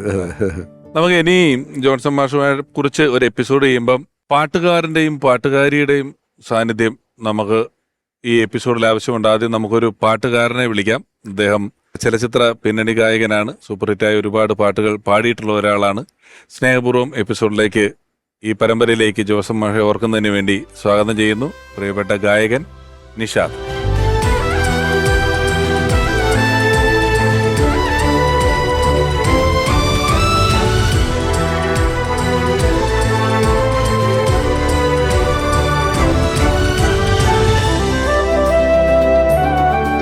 നിഷാദ് സ്വാഗതം. Yes, thank you. നമസ്കാരം സാർ. നമസ്കാരം. നിഷാദ് പാലപ്പൂ ഇതളിൽ എന്ന് പറയുന്ന പാട്ടൊക്കെ സിനിമയിൽ പാടി വളരെ, അതാണെന്ന് തോന്നുന്നല്ലേ ഏറ്റവും പോപ്പുലർ ഏറ്റവും ഹിറ്റായ പാട്ട് അതാണ്. തിരക്കഥ എന്ന് പറയുന്ന സിനിമയിൽ പാടിയത്. അപ്പൊ നിഷാദ് ജോൺസൺ മാഷ ഒരു പാട്ട് പാടുന്നതായിരിക്കും ഏതെങ്കിലും ഒരു ആമുഖത്തിനേക്കാളും നല്ലത്. ഉറപ്പായിട്ടും. ഞാൻ എന്റെ പാട്ടാണ് ആദ്യം നിഷാദ് പാടിയിരിക്കുന്നത് സിനിമയിൽ. ഒരു പാട്ട്. അപ്പൊ ഒരു ആമുഖത്തിന്റെ ആവശ്യമില്ല, ഇനി ആവശ്യമില്ല. പാട്ട് പറഞ്ഞ അത്രയും വെറുതെ ആയി. അതേതായിരുന്നു നിഷാദ്? ഓമനെ ഒരു താരാട്ട് മണിക്കുട്ടന്റെ സിനിമ അല്ലേ? നമുക്ക് ജോൺസൺ മാഷ് ഒരു പാട്ട് നിഷാദ് അപ്പൊ ഏതാണ് തരാൻ പോകുന്നത്? ഉറപ്പായിട്ടും വെള്ളാര പൂമല മേലെ. അതാണ് നമ്മൾ പറഞ്ഞിരിക്കുന്നത്. കാരണം ഈ പറഞ്ഞ പോലെ ഒരു കൺഫ്യൂഷൻ എപ്പോഴും ഉണ്ട്. കാരണം ഓണപ്പാട്ട് പാടുമ്പോ എപ്പോഴും നമ്മൾ പൂവിളിയൊക്കെ പാടും. ഒരുപാട് വേദികളിൽ ഓണപ്പാട്ടുകൾ പാടുമ്പോ ഈ പാട്ടില് ഈ ഓണത്താറാടി വരുന്നതുകൊണ്ട് നമ്മൾ ആ പാട്ടെടുത്ത ഒരു ഡിഫറെന്റ് ആയിട്ട്, പക്ഷെ അത് ഭയങ്കര ആവേശം, എനർജി ഉണ്ടാക്കുന്ന ഈ ഓണത്താർ എന്നൊക്കെ പറയുമ്പോഴേ ഈ ഉത്തര കേരളത്തിലുള്ളവർക്കേ അത് മനസ്സിലാവുള്ളൂ. എന്റെ അടുത്ത് ചോദിച്ചിട്ടുണ്ട് ചിലവർ വിളിച്ചിട്ട്, എന്താണ് ഈ ഓണത്താർ എന്നുള്ളത്? ഇവിടെ ഒന്നും ആളുകൾക്ക് അറിയില്ല. അല്ല, ആ പാട്ടിന് വേറെ പ്രത്യേകത ഉള്ളത്, ജോൺസൺ കൈതപ്രം എന്നുള്ള ടീം ആരംഭിച്ചത് ഈ പാട്ടിൽ നിന്നാണ്. ഈ പാട്ട് പിന്നെ എത്രയോ പടങ്ങള് അല്ല, ഇപ്പോഴും നമ്മൾ വെറുതെ ചോദ്യം തൊടുത്തു. അത് അറിയാത്ത ആൾക്കാരുണ്ടെങ്കിൽ അതൊന്ന് ഒരു ലിറിസിസ്റ്റ് എന്നുള്ള നിലയിൽ അത് പറഞ്ഞിട്ട് ഓണത്താറിലോട്ട് പോകാം. ഈ ഓണത്താർ എന്ന് പറയുന്നപ്പോ നമ്മള് ഈ തെക്കൻ കേരളത്തിലൊന്നും ഇല്ലത്. ഉത്തര കേരളത്തിലുള്ള ഓണപ്പൊട്ടൻ എന്നൊക്കെ പറയുന്ന സമ്പ്രദായം ഉണ്ടല്ലോ, നമ്മളുടെ ഇവിടെ ഒന്നും പരിചയമില്ല ഇവിടെ. അതെ. അപ്പൊ ആ ഓണത്താർ കാണിക്കുന്നുണ്ട് അതില്, അല്ലെങ്കിൽ കാണാം നമ്മൾക്ക് ആ ഉത്തര കേരളത്തിന്റെ മലബാറിന്റെ പ്രത്യേകതയുള്ള ചില സംഭവങ്ങൾ. അത് വന്ന് ഈ പാട്ടിലൂടെയാണ് ഓണത്താറിനെ പറ്റിയിട്ട് എനിക്ക് തോന്നുന്നത് സാധാരണ ജനങ്ങൾ ദക്ഷിണ കേരളത്തിലും മധ്യ കേരളത്തിലൊക്കെ മനസ്സിലാക്കുന്നത്. കൈതപ്പുറം അത് ആ കൈതപ്പുറത്തിന്റെ സ്വത്വം അതില് പ്രയോഗിച്ചിട്ടുണ്ട്. ഒരു കണ്ണൂരുകാരൻ കൈതപ്പുറംകാരൻ അവരുടെ ഓണം മലബാറിന്റെ ഉത്തര മലബാറിന്റെ ഒരു ഓണത്തിന്റെ ഒരു വാക്ക് അല്ലെ, ഒരു ബിംബം ഉണ്ടല്ലേ. ഈ രണ്ട് പാട്ടുകളാണല്ലോ വരവേൽപ്പിലുള്ളത് അല്ലെ? ഒരു ബസ്സൊക്കെ പൊളിഞ്ഞിരിക്കുമ്പോൾ ഉള്ള ഒരു ദുഃഖഗാനം, ഒരു സെന്റിമെന്റ്സ് പാട്ട് കൂടെ ഉണ്ട്. ദൂരെ ദൂരെ സാഗരം എന്ന് പറയുന്നുണ്ട്. ഇപ്പൊ നമുക്ക് വെള്ളാരപ്പൂമല കേൾക്കാൻ നിഷാദെ. വെള്ളാരപ്പൂമലമേലെ പൊൻകിണ്ണം നീട്ടി നീട്ടി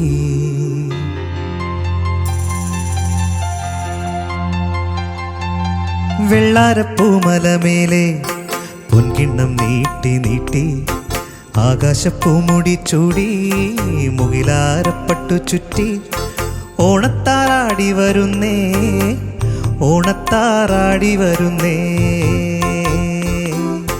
വെള്ളാരപ്പൂമലമേലെ പൊൻകിണ്ണം നീട്ടി നീട്ടി ആകാശപ്പൂമുടി ചൂടി മുകിലാരപ്പട്ടു ചുറ്റി ഓണത്താറാടി വരുന്നേ ഓണത്താറാടി വരുന്നേ. ആഹാ. ഈ പാട്ടില് സിനിമയില് ഈ പാട്ടിൽ നമുക്ക് ജോൺസനെ കാണാം. അയ്യോ, അത് വളരെ കുറച്ച് ആൾക്കാർക്കേ മനസ്സിലാവുള്ളൂ. അതായത് ഞാൻ ഈ സിനിമ ഷൂട്ട് ചെയ്തുകൊണ്ടിരിക്കുന്ന സമയത്ത് റെക്കോർഡിങ് കഴിഞ്ഞിട്ട് ഞാനൊരു ഫൈനൽ മിക്സ് ചെയ്ത് ഞാൻ കേട്ടിട്ടുണ്ടായിരുന്നില്ല. ജോൺസൺ അതും കൊണ്ട് ലൊക്കേഷനിൽ വന്നു, പാലക്കാട് വന്നു. അപ്പോൾ ഞാൻ ഷൂട്ട് ചെയ്തുകൊണ്ടിരിക്കുകയാണ്. ഫൈനൽ മിക്സ് എനിക്ക് പിന്നീട് കേട്ടാലും മതി. അപ്പോൾ ജോൺസൺ എന്തോ ഒരു ഒഴിവ് ദിവസം പോലെ അങ്ങനെ വന്നതാണ്. അപ്പോൾ നമ്മൾ അന്നത്തെ ഒരു പരിപാടി എന്ന് വെച്ചാൽ അന്ന് ഈ കാരവനൊന്നും ഇല്ലല്ലോ. അന്ന് നമുക്ക് ഷൂട്ടിങ്ങിന് ഞങ്ങളൊരു ബസ് വാങ്ങി സ്വന്തമായിട്ട്. ഈ അതിലെ ഗൾഫ് മോട്ടോഴ്സ് ഒരു ഡ്രൈവിംഗ് സ്കൂളിന്റെ വണ്ടി വാങ്ങിയതാണ്. വാടക കൊടുത്താൽ മുതലാവില്ല. അപ്പോൾ ആ ബസ്സിൽ തന്നെയാണ് രാവിലെ എല്ലാവരും ലൊക്കേഷനിൽ പോകുന്നത്. ഇപ്പോൾ രാവിലെ എല്ലാവരും കൂടി മോഹൻലാലും ശ്രീനിവാസനും ഇന്നസെന്റ് ആണ് പലപ്പോഴും ആ ബസ് ഓടിച്ചിരുന്നത്. ഇന്നസെന്റ് ബസ് ഓടിക്കാൻ പറ്റുമെന്ന് നമുക്ക് അറിയില്ലായിരുന്നു. ഇന്നസെന്റ് ഞാൻ ഓടിച്ചോളാം എന്ന് പറയും. ഞാൻ ഒരു ശീലമാവാൻ വേണ്ടിയിട്ട് ഇന്നസെന്റ് ബസ് ഓടിക്കും. അപ്പോൾ ഞങ്ങളെല്ലാവരും കൂടി ആ വണ്ടിയിൽ കയറി നമുക്ക് അത് കറക്റ്റ് ലൊക്കേഷൻ തരുമ്പോൾ ഒരു ആലിന്റെ ചവിട്ട് വരുമ്പോൾ ഈ സീൻ നമുക്ക് ഇവിടെ എടുത്താലോ വെച്ചാൽ അവിടെ വെച്ച് സീൻ എടുക്കും. അപ്പോൾ ആർട്ടിസ്റ്റിനെ റൂമിൽ നിന്ന് കൊണ്ടുവരേണ്ട ആവശ്യമില്ല. ഒരു ബസ് നിറച്ച ആർട്ടിസ്റ്റ്. ജോൺസൺ വന്നപ്പോൾ ജോൺസണോട് വണ്ടിയിൽ കയറാൻ പറഞ്ഞു. അപ്പോൾ ആ ഫ്രെയിം വെച്ചപ്പോൾ ഞാൻ ജോൺസൺ അടുത്ത് പറഞ്ഞു, ജോൺസൺ ഒരു യാത്രക്കാരനായിട്ട് നിന്നേക്കെന്ന് പറഞ്ഞു. അപ്പോൾ ആ പാട്ടിന്റെ ഒരു ഘട്ടത്തിൽ മുമ്പിൽ ജോൺസൺ ഇങ്ങനെ ബസ്സിൽ നിൽക്കുന്ന ഒരു പീസ് കാണാം. ഈ പരിപാടി ഇപ്പം കുറച്ചധികം എപ്പിസോഡുകൾ കാണുന്ന പലരും, കാരണം ഇപ്പം MG സോമൻ സാറിന് ഡാൻസ് പഠിപ്പിക്കാനാണ് കമലഹാസൻ ആദ്യമായിട്ട് വന്നത്. അദ്ദേഹം കമലഹാസൻ സാറ് ഒരു ഡാൻസ് മാസ്റ്റർ അസിസ്റ്റന്റ് ആയിരുന്നു എന്ന് പറയുന്ന പോലുള്ള കഥകള്, കൊച്ചിൻ ഹനീഫൊക്കെ പാട്ട് പാടുന്നൊക്കെ ഇതിലിങ്ങനെ ഈ എപ്പിസോഡുകളിൽ പലരും പറഞ്ഞു കേട്ടപ്പോ നമ്മൾ പുറത്തിറങ്ങി നടക്കുമ്പോൾ ചില ആൾക്കാർ ഈ പരിപാടിയെ പറ്റി പറയുന്ന ഏറ്റവും ഈ സിനിഫയിലായിട്ടുള്ള സിനിമയെക്കുറിച്ച് ഇങ്ങനെ ആഗ്രഹിച്ച് കിടക്കുന്ന ആളുകൾ പറയുന്ന ഒരു കാര്യം, ഒരുപാട് റെയർ ഇൻഫർമേഷൻസ് ആണ് ഈ പരിപാടിയിൽ വന്ന് പറഞ്ഞു വന്ന. അതിലൊന്നാണ് ഇപ്പൊ പറഞ്ഞത്. എത്ര പ്രാവശ്യം ഈ സിനിമയും പാട്ടും കണ്ടിട്ടുണ്ടാവില്ല. ഈ പാട്ട് കാണുമ്പോൾ നമ്മള് ഇനി ആ പാട്ട് കാണുമ്പോൾ നോക്കാം. മുമ്പില് യാത്രക്കാരെ ഒരു കമ്പിയിൽ പിടിച്ച് നോക്കി നിൽക്കുന്നതിൽ ഒരു ചെറിയ പീസ് ജോൺസൺ ഉണ്ട്, ജോൺസൺ മാഷുണ്ട്. ഇത് പ്രധാനമന്ത്രി അഭിനന്ദിച്ച ഒരു സിനിമയെ കുറിച്ച് ആട്ടമാണ്. ഇവരെല്ലാരും ബസ്സിൽ പോയി ഇങ്ങനെ ആൾത്തറ ഷൂട്ട് ചെയ്തു എന്നൊക്കെ പറയുന്നത് നമ്മുടെ ഇന്ത്യയുടെ പ്രധാനമന്ത്രി നേരിട്ട് അഭിനന്ദനങ്ങൾ അറിയിച്ച ഒരു സിനിമയെ കുറിച്ചാണ്. 21 ദിവസം കൊണ്ടാണ് ആ സിനിമ ഷൂട്ട് ചെയ്തിരിക്കുന്നത്. 21 days. അതായത് അതിൽ ഫൈറ്റ് ഉണ്ട്, സോങ്സ് ഉണ്ട്, കോമഡി ഉണ്ട്. രാവിലെ എല്ലാവരും കൂടി വണ്ടി കയറലാണല്ലോ, അല്ലെങ്കിൽ എവിടെ വെച്ചാൽ അവിടെ ബ്രേക്ക്ഫാസ്റ്റിന് മുമ്പ് ഒരു സീൻ എടുത്ത് തീർത്തിരിക്കുന്നതാണ്. അങ്ങനെ ആരും റൂമിലിരിക്കില്ല, കാരവൻ വേണ്ട. അതൊന്നും തെറ്റാണെന്നല്ല പറയുന്നത്, അന്നതില്ല. പിന്നെ ഇന്നത്തെ പോലത്തെ എക്യുപ്മെന്റ്സും ഇല്ല അധികം. അപ്പൊ ഒക്കെ കയ്യിൽ ഒതുങ്ങുന്നതാണ്. പക്ഷെ അതുകൊണ്ട് പടങ്ങൾക്ക് യാതൊരു ദോഷം സംഭവിച്ചിട്ടില്ല. ഇപ്പോഴും നമുക്ക് ഓർമ്മയിൽ നിൽക്കുന്ന ഷോർട്സും ഒക്കെ ഉണ്ട് താനും എല്ലാം. അത് ഏതെങ്കിലും ഒരാൾക്ക് രണ്ടാൾക്കും നല്ലൊരു ബഹുഭൂരിപക്ഷം വരുന്ന ആളുകൾക്കും ഒരുപോലെ ഓർമ്മയിൽ നിൽക്കുന്നതാണ് ഈ സിനിമയും അതിലെ സീനുകളും കാര്യങ്ങളും എല്ലാം. അതിനെല്ലാം ഇതുപോലെയുള്ള ഈ സിനിമയ്ക്ക് പുറത്ത് പാട്ടുകൾക്കൊരു വലിയ ജീവിതം ഉണ്ടല്ലോ. പലപ്പോഴും ഞാൻ പറഞ്ഞിട്ടുണ്ട്, ആ സിനിമയുടെ ഫോസിലുകളായിട്ടാ പാട്ടുകൾ ഇങ്ങനെ അവിടെ ഒരു സംഭവം കൂടി ഉണ്ട്. ആളുകൾക്ക് കിട്ടാത്ത ഇൻഫർമേഷൻ, അതിലൊരു ഫൈറ്റ് ഉണ്ട്. ബസ് തല്ലി പിടിക്കുന്ന രാത്രി മുരളിച്ചേരന്റെ ഗുണ്ടകൾ ഫൈറ്റ് കമ്പോസ് ചെയ്ത് ആ ഫൈറ്റ് ഡയറക്ട് ചെയ്തത് മോഹൻലാലാണ്. എന്നുവെച്ചാല് ഫൈറ്റേഴ്സൊക്കെ വന്നു, ത്യാഗരാജൻ മാഷ് അന്ന് വരാൻ സാധിച്ചില്ല. അപ്പോൾ ഇവർ മുഴുവൻ വെയിറ്റ് ചെയ്യണം. അപ്പോൾ ത്യാഗരാജൻ മാഷ് ലാലിൻ്റെ അടുത്ത് പറഞ്ഞു, ലാലെ നീ അത് ചെയ്യ് എന്ന് പറഞ്ഞു. ലാല് എൻ്റെ അടുത്ത് പറഞ്ഞു, നമുക്ക് ചെയ്യാൻ ചേട്ടാ, മാഷ മനസ്സിൽ വെച്ച് ധ്യാനിച്ചുകൊണ്ട് നമുക്ക് ചെയ്യാം. ലാലിന് ഫൈറ്റ് വലിയ ഇഷ്ടമാണ്. അപ്പോൾ ഞാനത് ഈ ബറോസിന്റെ ലാല് സംവിധാനം ചെയ്യുന്ന പടത്തിന്റെ പൂജയ്ക്ക് ഞാൻ പറഞ്ഞു, അതിനു മുമ്പ് ലാല് സംവിധാനം ചെയ്തിട്ടുണ്ട് ഇങ്ങനെ ഒരു ഫൈറ്റ് പറഞ്ഞത് കേട്ടിട്ടുണ്ട്. ജോൺസൺ മാഷെ കുറിച്ചുള്ള ഓർമ്മകൾ നമ്മളോട് പങ്കുവയ്ക്കുന്നു. നിരവധി നല്ല ഗാനങ്ങൾ നമുക്ക് സമ്മാനിച്ചിട്ടുള്ള പ്രതിഭാധനയായ ഗായിക ഗായത്രി അശോക്. ജോൺസൺ മാഷെ ഞാൻ ആദ്യമായിട്ട് പരിചയപ്പെടുന്നത് ഏർലി 2000s. അപ്പൊ ദീനദയാലു പാടി എനിക്കൊരു ഫിലിം ബ്രേക്ക് കിട്ടിയിട്ട് ഒരു ഫ്രഷ് വോയിസസിൽ ഒരാളായിരുന്നു ഞാൻ. അപ്പൊ എന്നെ പോലത്തെ ഒരു ജൂനിയർ ആർട്ടിസ്റ്റിനെ എത്രത്തോളം സ്നേഹത്തോടു കൂടി അദ്ദേഹം പെരുമാറി, പാട്ട് ഹാർമോണിയം വെച്ച് പഠിപ്പിച്ചു തന്നു, ഇതൊക്കെ എനിക്ക് ഒരിക്കലും മറക്കാൻ പറ്റില്ല. അത്ര പ്രഷ്യസ് ആയിട്ടുള്ള മൊമെന്റ്സ് ആണ് എന്റെ ജീവിതത്തിലെ. ഉത്തമൻ എന്ന സിനിമയിലെ പാലാഴി എന്നുള്ള പാട്ടാണ് അദ്ദേഹത്തിന് വേണ്ടി പാടിയത്. അതുപോലെ തന്നെ നോൺ ഫിലിം ആൽബംസിലും പാടാൻ കഴിഞ്ഞിട്ടുണ്ട്. പിന്നെ മോഹൻലാൽ ചിത്രമായ ഫോട്ടോഗ്രാഫറിൽ മനോഹരമായിട്ടുള്ള ഒരു ഡുവറ്റ് അദ്ദേഹത്തിന് വേണ്ടി പാടിയിട്ടുണ്ട്. നമുക്ക് എല്ലാവർക്കും അറിയാം മലയാളത്തിലെ one of the all time greats ആണ് അദ്ദേഹം എന്നുള്ളത്. മെലഡി എന്നുള്ളത് ബ്യൂട്ടിഫുൾ മെലഡീസ് ക്രിയേറ്റ് ചെയ്യുന്നതിലപ്പുറം ഫുൾ ബ്യൂട്ടിഫുൾ ഓർക്കസ്ട്ര, അതിനുള്ള അറേഞ്ച്മെന്റ്, സ്ട്രിങ്സ്, ഇതെല്ലാം കൂടി എഴുതാൻ പറ്റുന്ന ഒരു കംപ്ലീറ്റ് വിഷണറി മ്യൂസിഷ്യനായിരുന്നു അദ്ദേഹം. അതുകൊണ്ട് തന്നെയാണ് 2024 ഏത് റിയാലിറ്റി ഷോ എടുത്തു കഴിഞ്ഞാലും നമുക്ക്, അല്ലെങ്കിൽ മ്യൂസിക് കോമ്പറ്റീഷൻ എടുത്തു കഴിഞ്ഞാലും നമ്മുടെ കഴിവ് തെളിയിക്കണം, അല്ലെങ്കിൽ ആൾക്കാരെ ഇംപ്രസ് ചെയ്യണം, ശ്രോതാക്കളെ ഇംപ്രസ് ചെയ്യണം എന്നുണ്ടെങ്കിൽ അദ്ദേഹത്തിന്റെ ഒരു പാട്ട് മതി, പാടിയാൽ മതി. നിഷാദിന് ജോൺസൺ മാസ്റ്ററുമായിട്ടുള്ള അനുഭവങ്ങൾ എങ്ങനെയാണ്? എന്തോ പരിപാടിയിലൊക്കെ കണ്ടിട്ടുണ്ടല്ലോ. ഒരു ചാനലിന്റെ ഒരു പ്രോഗ്രാം എന്ന് വെച്ചാൽ ഒരു പാട്ടിന്റെ ക്രിയേറ്റേഴ്സ് വന്നിരുന്നിട്ട് അതിന്റെ ആ പാട്ടിന്റെ അനുഭവങ്ങൾ, ആ പാട്ടുണ്ടായപ്പോൾ ഉണ്ടായിരുന്ന അനുഭവങ്ങൾ, എങ്ങനെയാണ് ആ പാട്ടുണ്ടായത്, എഴുതപ്പെട്ടത് എങ്ങനെയാണ്, അതിൻ്റെ എഴുത്തുകാരനും സംഗീത സംവിധായകനും, അത് അർജുനൻ മാസ്റ്റർ പോലുള്ള സീനിയർ ആയിട്ടുള്ള ആളുകൾ മുതൽ ജോൺസൺ മാസ്റ്റർ എല്ലാവരും ഉണ്ടായിരുന്നു ആ പ്രോഗ്രാമിൽ. അതിൽ ജോൺസൺ മാസ്റ്റർ എപ്പിസോഡിൽ ഞാൻ പാടാനുണ്ടായിരുന്നു. അദ്ദേഹത്തിൻ്റെ കുറേ പാട്ടുകൾ, ഹിറ്റായ പാട്ടുകൾ പാടി. ആ എപ്പിസോഡിൻ്റെ അവസാനം ഒരു പാട്ട് ആ ക്രിയേറ്റേഴ്സ് പുതിയതായിട്ടുണ്ടാക്കും. ഒരു പാട്ട് പുതിയതായിട്ടുണ്ടാക്കിയിട്ട് അത് നമ്മളെ കൊണ്ട് പാടിക്കും. എനിക്കൊന്നു കമൽ സാറിന്റെ ഒരു പടത്തിലോ മറ്റാണ് ആദ്യമായിട്ട് ഈ കമ്പോസ് ചെയ്യുന്ന സ്ഥലത്ത് നിന്ന് റെക്കോർഡ് ചെയ്ത കുറച്ച് കഷ്ണങ്ങൾ ഓഡിയോ കാസറ്റിൽ പാട്ട് തുടങ്ങുന്നതിന് മുമ്പായിട്ട് വരും. അത് പാവം രാജകുമാരനോ മറ്റേ ആണെന്നാണ് എൻ്റെ ഒരു ഓർമ്മ. പിന്നീട് ഒരുപാട് കാസറ്റിൽ പ്രിയൻ സാറിന്റെയും ഇളയരാജ സാറ് പാട്ട് പാടുന്നതൊക്കെ നമ്മൾ കേട്ടിട്ടുണ്ടെങ്കിൽ ഇതിൽ വന്നത് അതിനകത്താണ് ഈ ജോൺസൺ മാരുടെ ശബ്ദം ആദ്യം നമ്മൾ അല്ലാതെ കേൾക്കുന്നത്. കാരണം അതിനു മുമ്പ് നമുക്കൊരു മ്യൂസിക് ഡയറക്ടറുടെ ശബ്ദം കേൾക്കാനുള്ള ഇപ്പം മീഡിയാസ് ഉള്ളതുകൊണ്ട് കാണുകയും കേൾക്കുക. എന്റെയൊക്കെ ചെറുപ്പത്തിൽ വേറെ ഒരു വഴി ഈ കാസറ്റിൽ കേൾക്കുന്നതാണ് ഇയാളാണ് ഇതിന്റെ മ്യൂസിക് ഡയറക്ടർ എന്ന് പറഞ്ഞൊരു റഹ്മാൻ സാർ ഉപയോഗിച്ചിട്ടുണ്ടെന്ന് തോന്നുന്നു. ഒരു പടത്തിൽ പാടിയിട്ടുണ്ട്. കൺകളാൽ കൈത് എന്ന് പറയുന്ന ഒരു പടത്തില് പാടിയിട്ടുണ്ട് ജോൺസൺ. ജോൺസൺ ഗാനമേളയ്ക്ക് പെണ്ണുങ്ങളുടെ ശബ്ദത്തിൽ പാടുമായിരുന്നു തൃശ്ശൂര്. പണ്ട് പാടിയുണ്ട്. അത് എഴുതപ്പെട്ടിട്ടുണ്ട്, പറഞ്ഞിട്ടുണ്ട്, എന്നോടൊക്കെ പറഞ്ഞിട്ടുണ്ട്. അത് അന്ന് ജോൺസൺ പറയുന്ന സംഭവിച്ചാൽ ഈ ക്രിസ്മസ് കരോളിനൊക്കെ പോകുമ്പോ പാടിയുണ്ട്. അന്ന് ജോൺസൺ അപ്പം ചില സംഭാവന കിട്ടണം, പാട്ടും കൊണ്ട് വീടുകളിൽ പോകുമ്പോ പൈസ. ഒരു സ്ഥലത്ത് ചെന്നിട്ടുള്ളൊരു ആൾക്കാരുടെ അടുത്ത് പറഞ്ഞിട്ടുണ്ടോ ചോടാ, ജോൺസൺ ഇപ്പോൾ ഒരു വീട്ടുടമസ്ഥൻ ഗൃഹനാഥൻ അടിച്ച് ഫിറ്റാണ്, നല്ല തന്നെയാണ്. അപ്പൊ അയാള് പറഞ്ഞു ക്രിസ്മസ് ആയിട്ട് യേശുവിനെ പറ്റി പാടിയാൽ മതി, പാട്ട് യേശുവിനെ. അപ്പൊ ഇവര് പാടുന്നത് മനസ്സിനകത്തൊരു പെണ്ണ് മയിൽപീലി കണ്ണെന്നുള്ള പാട്ടാണ്. ആ പെണ്ണൊക്കെ യേശു ആക്കി. അപ്പൊ ആ പെണ്ണ് ജോൺസൺ എന്ത് ചോദിച്ചാൽ മനസ്സിനകത്ത് മയിൽപീലി യേശു പാടി എഴുതപ്പെട്ടിട്ടുണ്ട്. ജോൺസന്റെ പൊന്നൽക്കും പൂക്കാലം ആ പുസ്തകത്തിൽ ഇത് എഴുതി വെച്ചിട്ടുണ്ട്. അപ്പൊ എന്നിട്ട് പൈസ പിരിച്ചു. മനസ്സിനകത്തൊരു പെണ്ണ് മനസ്സിനകത്തൊരു യേശു എന്നാ പാടിയിരിക്കുന്നത്.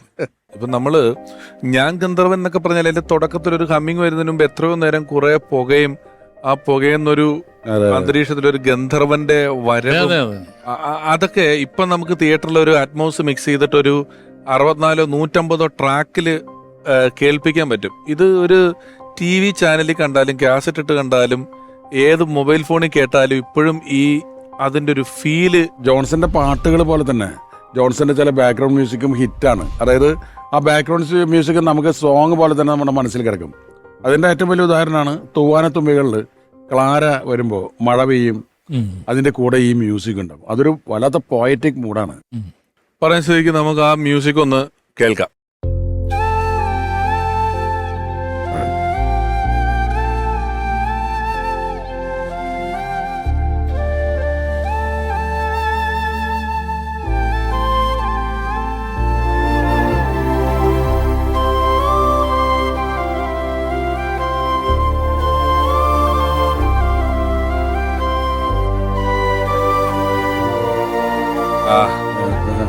നമ്മള് പശ്ചാത്തല സംഗീതത്തെ കുറിച്ച് പറഞ്ഞതുകൊണ്ട് ഒരു ലിറിക്സ്, മ്യൂസിക് ഡയറക്ടർ, ഗായകൻ അല്ലെങ്കിൽ ഗായിക, കോറസ് ഒക്കെ പോലെ തന്നെ വലിയൊരു മേഖലയാണ് ഒരു പാട്ടിനെ സംബന്ധിച്ച് അതിൻ്റെ ഒരു ഓർക്കസ്ട്രേഷൻ എന്ന് പറയുന്നത്. പല വാദ്യോപകരണങ്ങളും ജോൺസൺ മാഷ് 10ഓളം വാദ്യോപകരണങ്ങൾ വായിച്ചിരുന്നു എന്നാണ് കേട്ടത്. നിരവധി നമ്മൾ കേട്ടിട്ടുള്ള ഒരുപാട് സിനിമാ പാട്ടുകൾക്ക് പിന്നിൽ വിൻഡ് ഇൻസ്ട്രുമെന്റ്സ് വായിച്ചിട്ടുള്ള രവീന്ദ്ര മാഷിനെയും ജോൺസൺ മാഷിനെയും ഒരുപാട് സംഗീത സംവിധായകരോടൊപ്പം വർക്ക് ചെയ്തിട്ടുള്ള ആ മേഖലയിൽ ഒരു പ്രഗത്ഭനായ ഒരാൾ നമ്മളോടൊപ്പം ഇപ്പൊ കൂടുകയാണ്. ഹൃദയപൂർവ്വം ഈ വേദിയിലേക്ക് സ്വാഗതം ചെയ്യുന്നു പ്രിയപ്പെട്ട ജോസി ആലപ്പുഴ.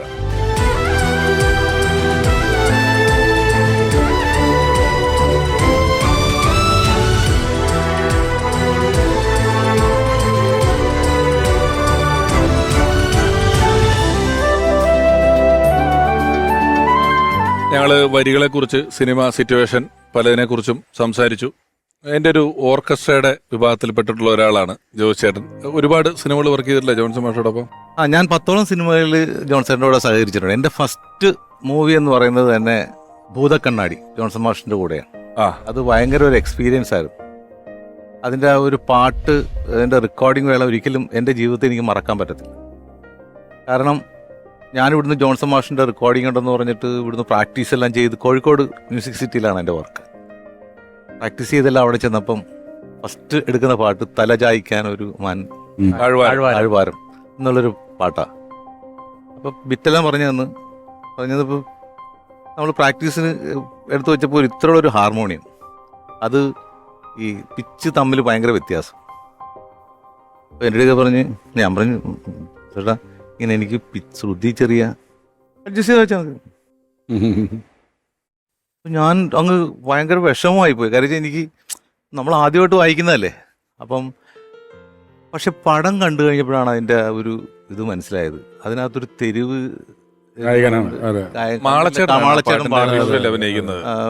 അത് അങ്ങനെ ഒരു അപ്പം അത് കണ്ടു കഴിഞ്ഞപ്പോഴത്തേക്ക് അയ്യോ എന്താണ് അവരുടെയൊക്കെ മനസ്സിലെ ഒരു അതുകൊണ്ട് പാട്ടിന്റെ കൾച്ചർ ചോദിച്ചേട്ടെ. ഇതിപ്പം പൊന്മുട്ടയിടുന്ന താറാവില് തട്ടുമുട്ട് തീയിലൊരുക്കി എന്നുള്ളത് ശ്രദ്ധിച്ചാല് കുറെ തട്ടുമുട്ടും ഒക്കെ ആ പാട്ടിലുണ്ട്. ഇതിലൊരു പുള്ളുവൻ പാട്ടിന്റെ ഒരു ബേസ് അതിന്റെ പശ്ചാത്തല സംഗീതത്തിലും ഒക്കെ കിടക്കുന്നുണ്ട് ഈ സിനിമയില്. അപ്പൊ ഇനിയിപ്പം അത് മാളച്ചേട്ടനാ പാടുന്നതെങ്കിൽ അതിനേക്കാളും നമുക്ക് ഇങ്ങനെ ഒരു പാട്ട് പാടുമെന്നൊക്കെ ചിന്തിക്കാവുന്ന രീതിയിലാണ് ചെങ്കോൽ എന്ന് പറയുന്ന പടത്തിലെ മധുരം ജീവാമൃതം എന്തോ ഒരു വഴിയില് കടയില് രാത്രി ഒരു വഴിവെക്കിലിരിക്കുന്ന ഒരാളാണ് മധുരം ജീവാമൃതം എന്തോ എന്ന് പറയുന്ന ഒരു പാട്ട് പാടുന്നത്. അപ്പം വിഷ്വലിൽ ആര് എങ്ങനെ വന്നാലും എല്ലാം അതിനെല്ലാം നേരത്തെ തന്നെ മനസ്സിൽ കണ്ട് കൃത്യമായിട്ട് ക്രമപ്പെടുത്തിയിട്ടുള്ളൊരു പാട്ടാണ് അദ്ദേഹം എല്ലാ സിനിമകൾക്കും വേണ്ടി ചെയ്തിട്ടുള്ളത്. അതുപോലെ തന്നെ രണ്ടാമത്തെ ഫിലിമിൽ എനിക്ക് എന്നെ അതിശയിപ്പിച്ച, എനിക്കത് രണ്ടും കണക്ട് ചെയ്ത് പറയാതിരിക്കാൻ പറ്റത്തില്ല. ആദ്യത്തെ അനുഭവം അങ്ങനെയായിരുന്നു. രണ്ടാമത്തെ പടത്തിൽ വിസ്മയം എന്ന് പറയുന്നത് നമ്മുടെ എറണാകുളത്ത് റിയാനിലായിരുന്നു പരിപാടി. ആ പടത്തിന് കമ്പോസിങ് മുഴുവൻ, അതായത് ഒന്ന് ഓർക്കസ്ട്ര ചെയ്യാനായിട്ട് എല്ലാവരും ഉണ്ട്, ഭയങ്കരപ്പെട്ട കോറസ്, ഭയങ്കരപ്പെട്ട വയലിൻ എല്ലാം ഉണ്ട്. ആ പാട്ടിന്റെ BGMs ഇതൊക്കെ ശരിയാക്കിയതിന് ശേഷമാണ് ഈ കോഡ് എഴുതുന്നത്. അന്നത്തെ നമ്മളുടെ ഒരു ഇത്, അന്ന് നമ്മളിതൊന്നും കണ്ടിട്ടില്ല. പക്ഷേ അതാണ് മ്യൂസിക്, അതാണ് മ്യൂസിക് ഡയറക്ടർ എന്ന് തിരിച്ചറിഞ്ഞ ഒരു ദിവസമാണ്. ജോസിയേട്ടനെ സംബന്ധിച്ചിടത്തോളം നമ്മൾ പലതവണ കണ്ടല്ലോ സൂപ്പർ ഹിറ്റ് ആയിട്ടുള്ള രവീന്ദ്രൻ മാസ്റ്റർ ഹരിമുരളീരവം എന്നുള്ള പാട്ടിലെ പുല്ലാങ്കുഴൽ വായിച്ചിരിക്കുന്നത്, അല്ലെങ്കിൽ ലജ്ജാവതി എന്ന് പറയുന്ന പാട്ടിന്റെ തുടക്കത്തിലെ അത് വായിച്ചിട്ടുള്ളത്. അങ്ങനെ നമ്മൾ കാണുന്ന ഒരുപാട് പാട്ടുകൾക്ക് പുല്ലാങ്കുഴൽ വായിച്ചിട്ടുള്ള ഒരാളാണ്. ഇപ്പം ജോൺസൺ മാസ്റ്റർ ഒരു 2 പാട്ടുകൾ ജോസിയേട്ടൻ ഞങ്ങൾക്ക് വേണ്ടി വായിക്കുന്നു. തീർച്ചയായിട്ടും സാറിന്റെ തന്നെ പടത്തിലെ ഒരു പാട്ടാവട്ടെ, അതായിരിക്കും ഗംഭീരാവുക. അതെ.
ബ്യൂട്ടിഫുൾ. ഒരു വലിയ നൊസ്റ്റാൾജിയ. എനിക്ക് ഉർവശി ചേച്ചി ഇങ്ങനെ കടിച്ച് പോകുന്ന ഇങ്ങനെ വെള്ളത്തില് അത് ഓർമ്മ വരും ആ ലൊക്കേഷൻ മനസ്സിൽ വരുന്ന ആ സിനിമകളൊക്കെ. അപ്പം കണ്ട ഞങ്ങൾക്ക് ഇത്രയും വരുമെങ്കിൽ എന്ത്. ജോസ് ചേട്ടാ, മോഹം കൊണ്ട് ഞാന്നുള്ള പാട്ടൊന്ന് ജോസ് ചേട്ടൻ ഫ്ലൂട്ടിൽ വായിക്കുന്ന ഒരു അഴകാണ്, അത് കേൾക്കാൻ ഒരു സുഖമാണ്. തീർച്ചയായിട്ടും നമുക്ക് വായിക്കുന്നതിനോടൊപ്പം തന്നെ നമുക്ക് പാട്ടും കൂടെ ആയാൽ അതിനേക്കാൾ മനോഹരമല്ലേ? ആയിക്കോട്ടെ, ഒരു രണ്ടുപേരും കൂടെ ഒരു വരി പാടുന്നു, ഒരു വരി വായിക്കുന്നു, പോവാൻ നമുക്ക് നന്നാവും. ഓക്കെ.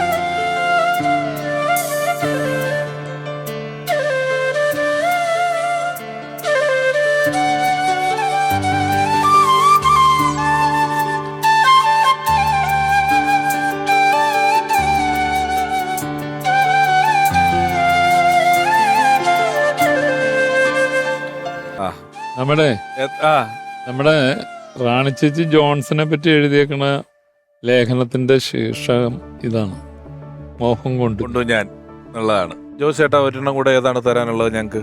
കണ്ണാടി കയ്യിൽ. ഉറപ്പായിട്ടും ഗ്രിപ്പുള്ള പാട്ടാണ്.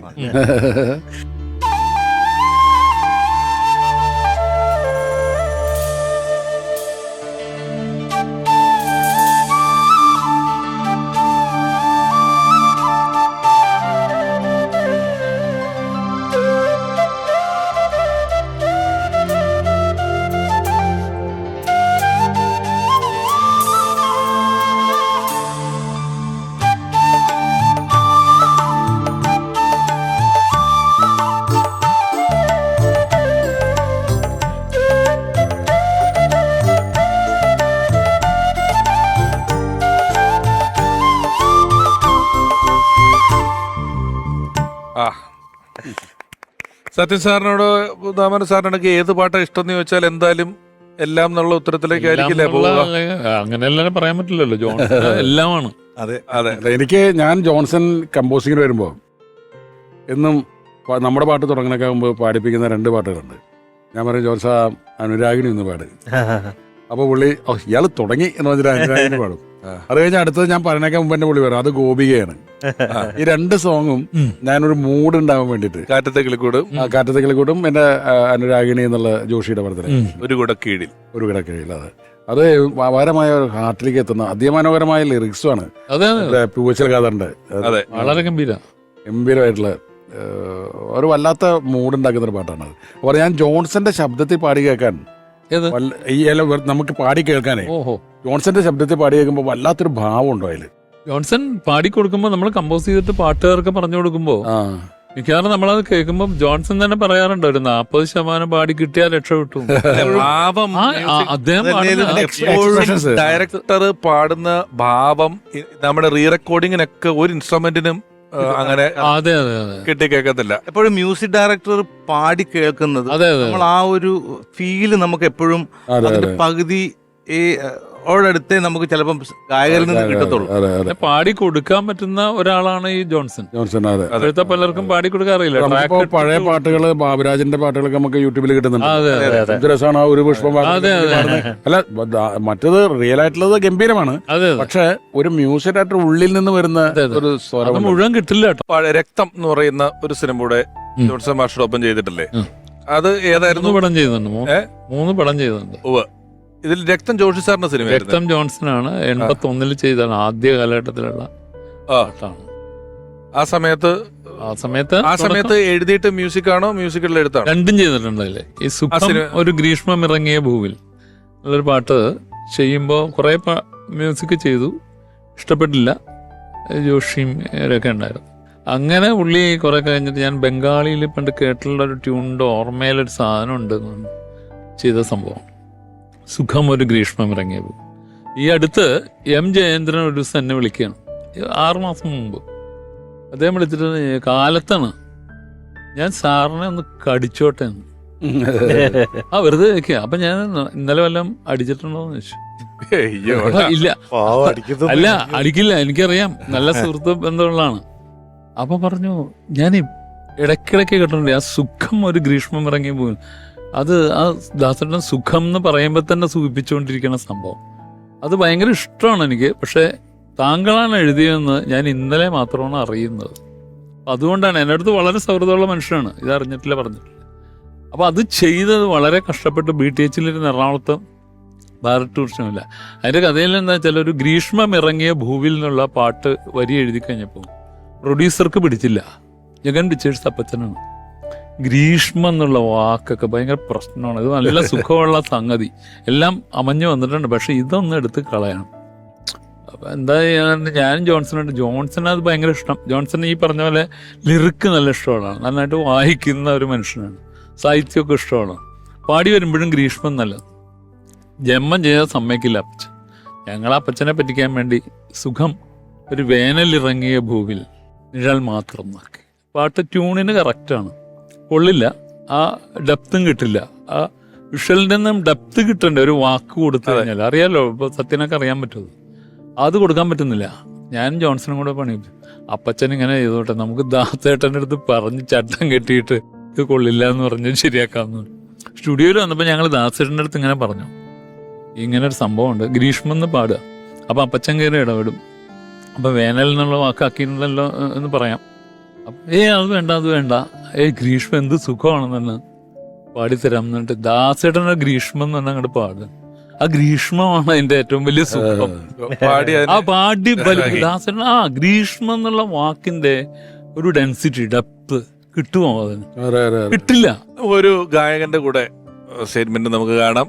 നിരവധി വർഷങ്ങളായി ഒരുപാട് നല്ല ഗാനങ്ങൾ മലയാളിക്ക് സമ്മാനിച്ചിട്ടുള്ള പ്രിയപ്പെട്ട പാട്ടുകാരൻ, പ്രിയപ്പെട്ട ബിജു നാരായണൻ ചേട്ടൻ ജോൺസൺ മാഷെ ഓർക്കുന്നു.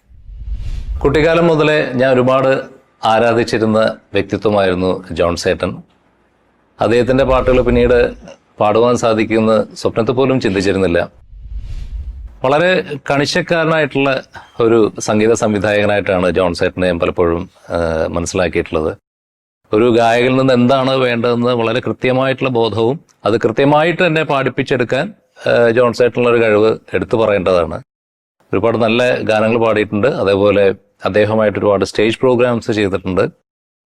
ഞാൻ പാടിയ ഗാനങ്ങളിൽ കല്യാണ സൗഗന്ധികത്തിലെ പാട്ട് എനിക്ക് ഭയങ്കര ഇഷ്ടമാണ്.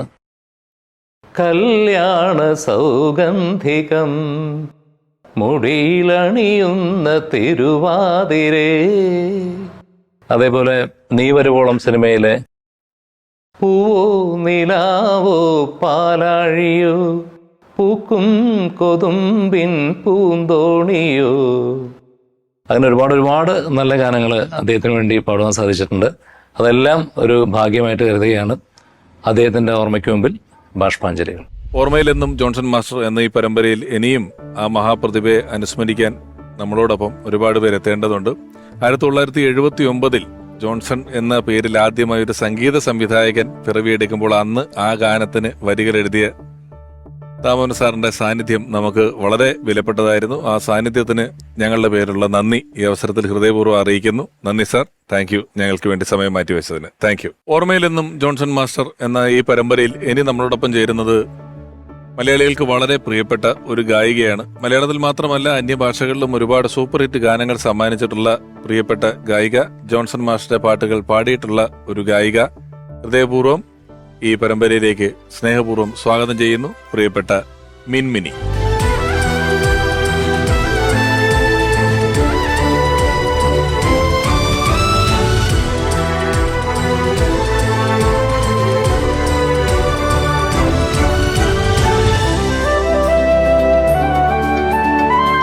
മിൻമിനി ചേച്ചിയും ഏതെങ്കിലും ഒരു പരിപാടിയിൽ കണ്ടിട്ട് കുറച്ചു നാളായി. ഇതിലേക്ക് വന്നതിൽ വളരെ സന്തോഷം. ജോൺസൺ മാഷോടൊപ്പം ആദ്യം പാടിയ പാട്ട് ഏതായിരുന്നു മിൻമിനി ചേച്ചി? ആദ്യമായിട്ട് പാട്ടാണ് പാടിയത്. ജോൺസേട്ടൻ ഇതാണ് മ്യൂസിക് ഡയറക്ടർ ജോൺസൺ എന്നൊന്നും അറിയാതെ അത് ഞാൻ ചെന്നൈയിൽ എത്തിയ ദിവസം രാജാ സാറിൻ്റെ വോയിസ് ടെസ്റ്റ് ഒക്കെ കഴിഞ്ഞു. അന്ന് തന്നെ രാജാ സാറിൻ്റെ ഒരു പാട്ട് പാടി. അപ്പോൾ എനിക്ക് ആദ്യമായിട്ട് മലയാളത്തിലെ സിനിമയിലൊരു ചാൻസ് തന്ന ആളാണ് രാജാമണി സാറ്. അപ്പോൾ സാറിൻ്റെ വീട് സാലിഗ്രാം തന്നെ ആയതുകൊണ്ട് ഞങ്ങളിവിടെ എത്തിയിട്ടുണ്ട് എന്ന് പറയാനായിട്ട് ഞങ്ങൾ രാജാ സാറിൻ്റെ റെക്കോർഡിങ് കഴിഞ്ഞിട്ട് കൂടെ ജയനങ്ങളും ഉണ്ടായിരുന്നു, നമ്മുടെ പാട്ട് പാടുന്ന ജയനങ്ങൾ. അങ്കിള് ഞങ്ങള് രാജാമണി സാറിൻ്റെ വീട്ടിൽ കൊണ്ടുപോയി. അപ്പോൾ ഭയങ്കര സന്തോഷമായി ഞാൻ പാടി എന്നൊക്കെ അറിഞ്ഞപ്പോൾ. അപ്പോൾ പറഞ്ഞു, അന്ന് ഒരു കാര്യം ചെയ്യും, ഇപ്പം രാത്രി അരവിന്ദ് ഓഡിയോയിലൊരു പാട്ട് റെക്കോർഡ് ചെയ്യാനുണ്ട്, ജോൺസേട്ടനാണ് പാടുന്നത് കൂടെ എന്ന് പറഞ്ഞു. ശരി, ജോൺസേട്ടൻ എന്ന് പറഞ്ഞത് ഈ മ്യൂസിക് ഡയറക്ടർ ജോൺസൺ ആണ് എന്ന് ഗ്രഹിക്കാനുള്ള ഒരു അറിവൊന്നും എനിക്ക് അന്നില്ല. അല്ല, അന്ന് കൂടെ പാട്ടുകാരനായിട്ടാണോ പരിചയപ്പെടുത്തുന്നത്? അപ്പൊ ഞാൻ ജോൺസേട്ടൻ പാടുന്നു, അത്രേ ഉള്ളൂ. ജസ്റ്റ് അരവിന്ദ് ഓഡിയോയിലായിരുന്നു, വോയിസ് മിക്സിംഗ് ആയിരുന്നു അത്. അവിടെ ചെന്നു, ഞാൻ പാട്ടൊക്കെ എഴുതിയെടുത്തു. അടുപ്പൂതും പെരിയ മച്ച 5 വക കുളമ്പ് വച്ച, അങ്ങനെ ഒരു പാട്ടാണ്, ഒരു ഫോക്ക് സോങ് ആണ്. അപ്പോൾ അത് എഴുതിയെടുത്തു. അതിൻ്റെ മെയിൽ വെർഷൻ പാടാനായിട്ട് ഒരു ചേട്ടൻ വന്നു. കൂടെ കുറേ 2-3 പേരൊക്കെ കൂടെ ഉണ്ട്. ഭയങ്കര സ്പീഡിൽ വന്നു എൻ്റെ അടുത്ത് ഇങ്ങനെ, എന്താ മോളുടെ പേര് എന്ന് ചോദിച്ചു. മിനി എന്ന് പറഞ്ഞു. പാട്ട് എഴുതിയെടുത്തു. ഞാൻ പാട്ട് പഠിച്ചിരിക്കുകയാണ്. ജോൺസേട്ടൻ വന്ന് പാട്ട് പഠിച്ചു. ഞങ്ങൾ രണ്ടുപേരും ഒന്നിച്ച് പാടി കഴിഞ്ഞപ്പോൾ എൻ്റെ അടുത്ത് വന്നിട്ട് പറഞ്ഞു, മോള് നന്നായിട്ട് പാടിയിട്ടാ എന്ന് പറഞ്ഞു. അസലായിരുന്നു എന്ന് പറഞ്ഞിട്ട് പോയി. ആള് കുറച്ചു നേരം കൺസോൾ റൂമിൽ നിന്ന് എന്തൊക്കെയോ സംസാരിച്ചു. ഒരു പ്രാവശ്യം പാട്ട് കേട്ടു, ആളങ്ങോട്ട് പോയി. അത് കഴിഞ്ഞ് ഞാൻ എൻ്റെ ബാഗൊക്കെ എടുത്ത് ബുക്കൊക്കെ എടുത്ത് കൺസോൾ റൂമിൽ ചെന്നു. എന്നെയും പാട്ടൊക്കെ കേൾപ്പിച്ചു. അപ്പം രാജമണി മാഷിന് മനസ്സിലായി എനിക്ക് ആളെ പിടികിട്ടിയിട്ടില്ല എന്നുള്ളപ്പം. നിനക്ക് ആ ആളെ മനസ്സിലായോ എന്ന് ചോദിച്ചപ്പോൾ ഞാൻ ഇല്ല, ജോൺസൺ ചേട്ടൻ എന്ന് പറഞ്ഞു. അതാണ് മ്യൂസിക്. ഞാൻ ആദ്യം ജോൺസൺ മാഷായിട്ടുള്ള എന്റെ അനുഭവം പാട്ടാണെന്ന് പറഞ്ഞപ്പോൾ ഞാൻ അത്ഭുതപ്പെട്ടു. ഞാൻ സ്വാഭാവികമായിട്ടും ജോൺസൺ മാഷ് സംഗീതം കൊടുത്ത ഒരു മ്യൂസിക്കിൽ ചേച്ചി പാടി എന്നാണല്ലോ ഞാൻ വിചാരിക്കേണ്ട ആവശ്യമുള്ളൂ. പക്ഷെ അത് നിങ്ങൾ ഒന്നിച്ച് ഡുവറ്റ് പാടിയതാണെന്നുള്ളത് ഞാൻ ഉൾപ്പെടുന്ന ഒരു വലിയ തമിഴായിരുന്നു അല്ലേ? തമിഴ്. എന്റെ ലൈഫ് എന്ന് പറയാൻ അങ്ങനെ ഒരു ലൈഫായിരുന്നു. 14 വയസ്സ് മുതൽ റെക്കോർഡിംഗ് സ്റ്റുഡിയോ മാത്രമായിരുന്നു എന്റെ ജീവിതം. എനിക്ക് വേറെ ഒന്നും അറിയില്ല പാട്ടല്ലാതെ. പാട്ടും ശരിക്കും അറിയില്ല, പറഞ്ഞു തരണത് പാടും, അത്രേ ഉള്ളൂ. പിന്നെ എനിക്കൊന്ന് കുടുംബ സമേതോ കുടുംബസമേതം ജയരാജ് സാറിന്റെ സിനിമയിലാണ് ഒരു, അതേത് പാട്ടായിരുന്നു അന്ന്? നീലരാവിൽ ഇന്ന് നിന്റെ താരകാരം ഇളകി എന്ന് പറയുന്ന പാട്ട്. ഊഞ്ഞാലുറങ്ങി ഹിന്ദോള രാഗം വാങ്ങി എന്ന് പറയുന്ന. അല്ലാതെ തന്നെ നമ്മളെ അടുത്ത് കമ്പോസിങ്ങിന് വരുമ്പോ മിൻമിനെ പറ്റി പറയാറുണ്ട്.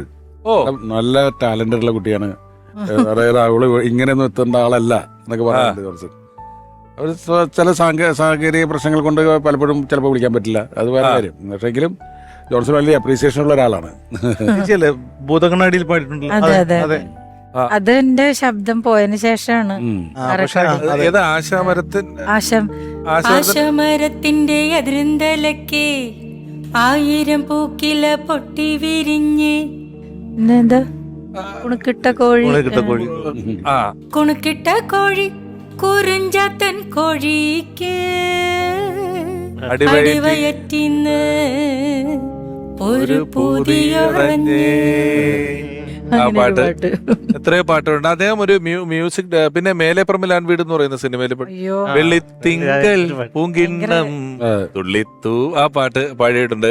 ഒരു അതില് തന്നെ ഉണ്ട് ഒരു സനം ഓടി വന്ന് ചേര്. അത് എനിക്ക് തോന്നുന്നു തമിഴ് പാട്ട്. ചേച്ചി മലയാളിയാണെങ്കിലും ഇപ്പൊ ചിന്ന ആസൈ ഉൾപ്പെടെ തമിഴിലാണല്ലോ. തമിഴിൽ പോയി പാടിയിട്ട് അവിടുന്ന് മലയാളികള് തിരിച്ചറിയാം. നേരെ മലയാളത്തിലല്ല, ഞാൻ നേരെ മലയാളത്തിലാ പാടി. ആണ്, ആരും അധികം അറിഞ്ഞു. അതാണ് ഞാൻ തിരിച്ചറിയുക എന്നുള്ള വാക്ക് ഉപയോഗിച്ചത്.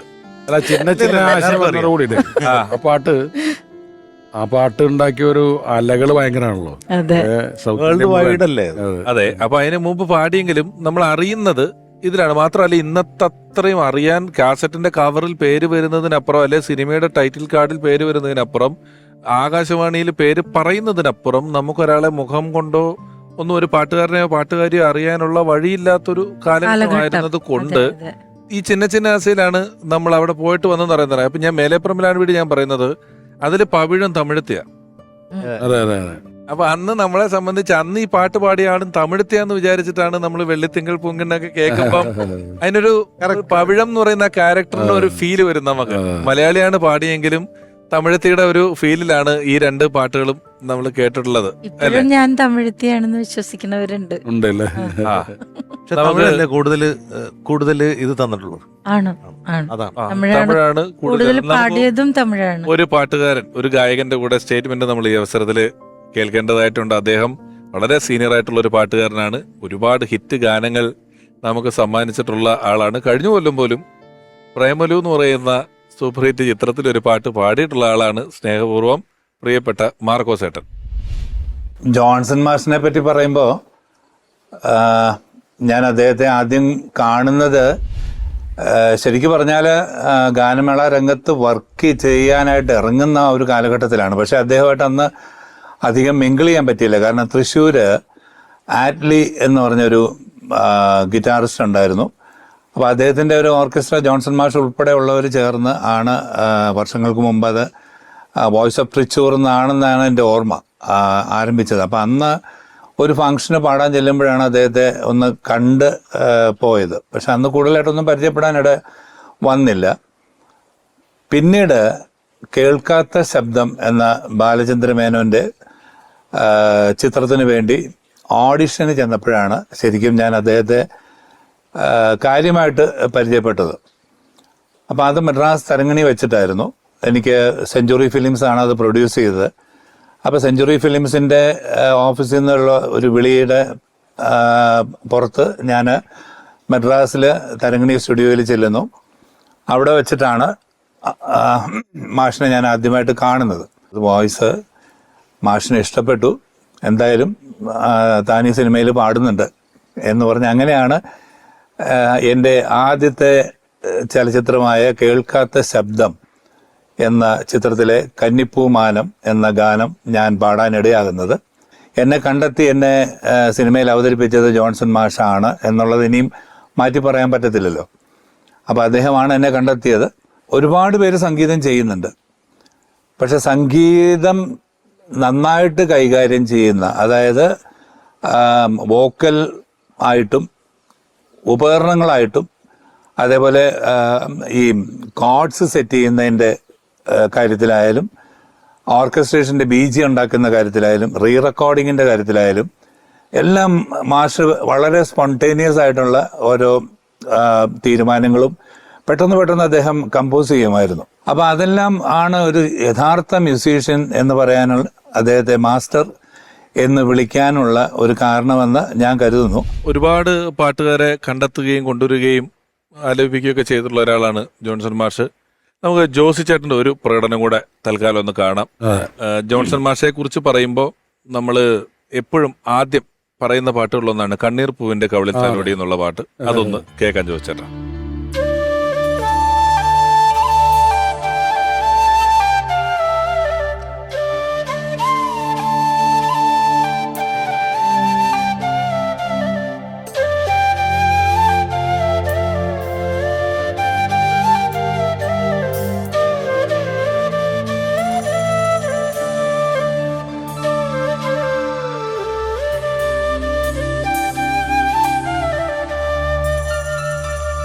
കണ്ണീർ പൂവിൻ്റെ കവിളിൽ തലോടി ഈണം മുഴങ്ങും പഴമ്പാട്ടിൽ മുങ്ങി മറുവാക്കു കേൾക്കാൻ കാത്തു നിൽക്കാതെ പൂത്തുമ്പി എന്തേ മറഞ്ഞു, എന്തേ പുള്ളൂർക്കുടം പോലെ തേങ്ങി.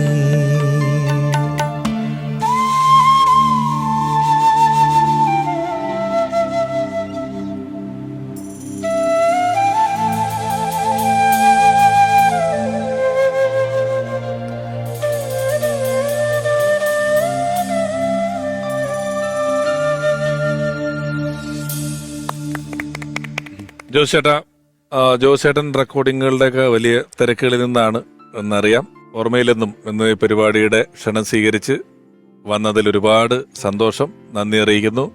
ഒരുപാട് പാട്ടുകൾ ജോസേട്ടൻ ഞങ്ങൾക്കിപ്പം സമ്മാനിച്ചു. അതെല്ലാം ഈ ഒരു വലിയ ജോൺസൺ മാഷ് എന്നൊരു വലിയ സംഗീതജ്ഞന്റെ ഓർമ്മകളിലൂടെ യാത്ര ചെയ്യുമ്പം നമ്മൾ ഈ പാട്ടുകളെ കുറിച്ച് എപ്പോഴും പറയുക എന്നുള്ളതിനേക്കാളും പാട്ട് പാടുക, അത് സംഗീതമായി തന്നെ കേൾക്കുക എന്നുള്ളതിനാണ് കൂടുതൽ പ്രസക്തി. വളരെ സന്തോഷം വന്നതിൽ നന്ദി.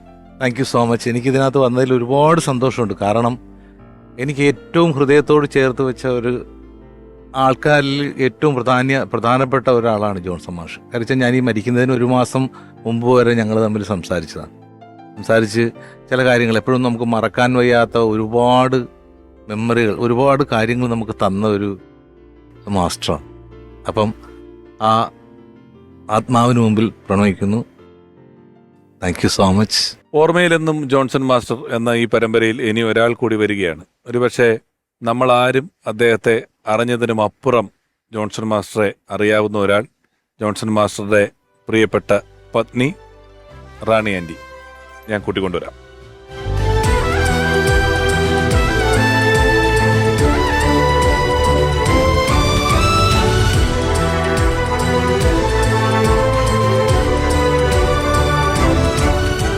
റാണി ആൻറ്റി, സ്വാഗതം പരിപാടിയിലേക്ക്.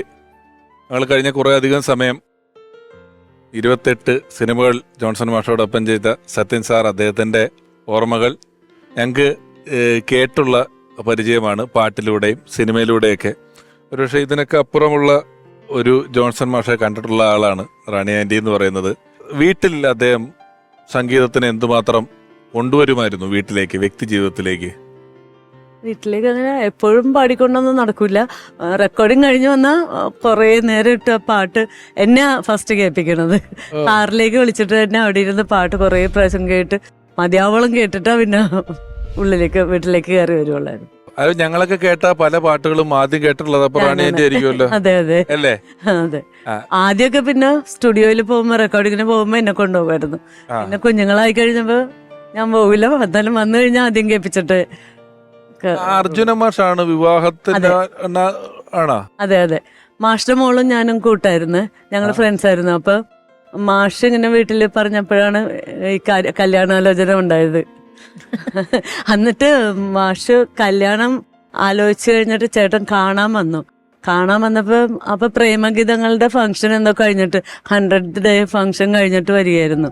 അപ്പൊ വന്നിട്ട് എല്ലാരും കുറെ പേരുണ്ടായിരുന്നു, 10-11 പേരുണ്ടായിരുന്നു കാണാൻ വന്നപ്പോ. അപ്പൊ വന്നിട്ട് എന്നോട് ചോദിച്ചു, മ്യൂസിക് ഡയറക്ടർ ജോൺസൺ എന്ന് പറഞ്ഞാൽ കേട്ടിട്ടുണ്ട്? ഞാൻ പറഞ്ഞു ഞാൻ കേട്ടിട്ടില്ല, ഞാൻ യേശുദാസ്, എസ് ജാനകി, സുശീലാമ്മ അങ്ങനെയൊക്കെ കേട്ടിട്ടുള്ളൂ എന്ന് പറഞ്ഞു. അപ്പൊ അത് പിന്നെ അവസാനം വരെ പറയുമായിരുന്നു, അവളെ എന്നെ അത്രയും പേരുടെ മുൻപിൽ വെച്ച് നാണം കെടുത്തി. ഈ അർജുന മാസ്റ്റർ മകള് കൂടെ പഠിച്ചിരുന്നു എന്നുള്ളത് അങ്ങനെ ഒരു, അതല്ലാതെ ആന്റിക്ക് ശരിക്കും സിനിമയുമായിട്ട് വേറെ ബന്ധങ്ങളൊന്നും തന്നെ ഇല്ലായിരുന്നല്ലോ? ഇല്ല, ഒരു ബന്ധമില്ലായിരുന്നു. ജോൺസൺ മാഷ് ജീവിതത്തിൽ വന്നതിന് ശേഷമല്ലേ എല്ലാ സിനിമയും സിനിമാക്കാരുമായിട്ടൊക്കെ ഉള്ള പരിചയങ്ങളും ബന്ധങ്ങളും ഒക്കെ തുടങ്ങുന്നത്? അതെ അല്ലേ? അതെ. സത്യൻ സാറിനെ ഏത് കാലം ഉണ്ടെന്ന് അറിയാം? പണ്ട് തൊട്ട് തന്നെ അറിയാമല്ലോ. ആദ്യത്തെ പടം ചെയ്യുമ്പോൾ വിവാഹിതരാണോ ഇവര്? ആ സമയത്ത് പൊന്മുട്ടയുടെ താറാവിന്റെ സമയത്തൊക്കെ വിവാഹിതരാണ്. പിന്നെ അവിടെ നമുക്ക് ഉള്ളതെന്ന് വെച്ചാൽ ഞാനും ജോൺസണും ഒന്ന് തൃശ്ശൂർക്കാരാണ്, ഒരേപോലെ ഉള്ള വേവ് ലെങ്ത് ഉള്ള ആൾക്കാരാണ്. അപ്പം ഞങ്ങളുടെ റെക്കോർഡിങ് സമയത്ത് എന്തായാലും ഒരു ദിവസം ഫുഡ് വീട്ടിൽ നിന്നാണ്, അതായത് നിർബന്ധപൂർവ്വം അവിടെ കൊണ്ടുപോകും. റാണിയാണ് ചോറ് വിളമ്പി തരിക. അങ്ങനെ അത് ഒരു വല്ലാത്ത ബന്ധമാണ് ഞങ്ങൾ തമ്മിലുണ്ടായിരുന്നത്. ജോൺസൺ മാഷുടെ ഓർമ്മകളുമായി നിരവധി അനവധി മനോഹരങ്ങളായ സാഹിത്യ ഭംഗിയുള്ള ഗാനങ്ങൾ നമുക്ക് സമ്മാനിച്ചിട്ടുള്ള രചയിതാവ് MD രാജേന്ദ്രൻ സാർ. ജോൺസൺ എന്ന് പറയുന്ന സംഗീത സംവിധായകനെ വാസ്തവത്തിൽ സൃഷ്ടിച്ചത് ഭരതനാണ്. ഭരതൻ്റെ ഒരു സൃഷ്ടിയാണ് ജോൺസൺ. എന്ന് വെച്ചാൽ ദേവരാജൻ മാസ്റ്ററുടെ ശിഷ്യനായി വർഷങ്ങളോളം നിന്ന മനുഷ്യൻ with the consent of Devarajan master ഭരതൻ്റെ വീട്ടിൽ വരുന്നു. ഞാൻ KPSC ലളിത, ഭരതൻ, ജോൺസൻ്റെ അസിസ്റ്റന്റ്, ഈ 4 പേരും കൂടി ഇരുന്നിട്ട് അടിയറവെന്നുള്ള പ്രഖ്യാതമായ ഭരതൻ്റെ നോവൽ പാർവതി എന്ന സിനിമയാക്കുകയാണ്. അതിൻ്റെ 4 പാട്ടുകൾ എഴുതാൻ വേണ്ടി ഭരതൻ എന്നെ വിളിച്ചു വരുത്തുകയാണ്. ഞാൻ ആകാശവാണിയിൽ നിന്ന് ലീവൊക്കെ എടുത്താണ് ചെല്ലുന്നത്. ചെന്ന് ഭരതൻ്റെ വീട്ടിലിരിക്കുന്നു.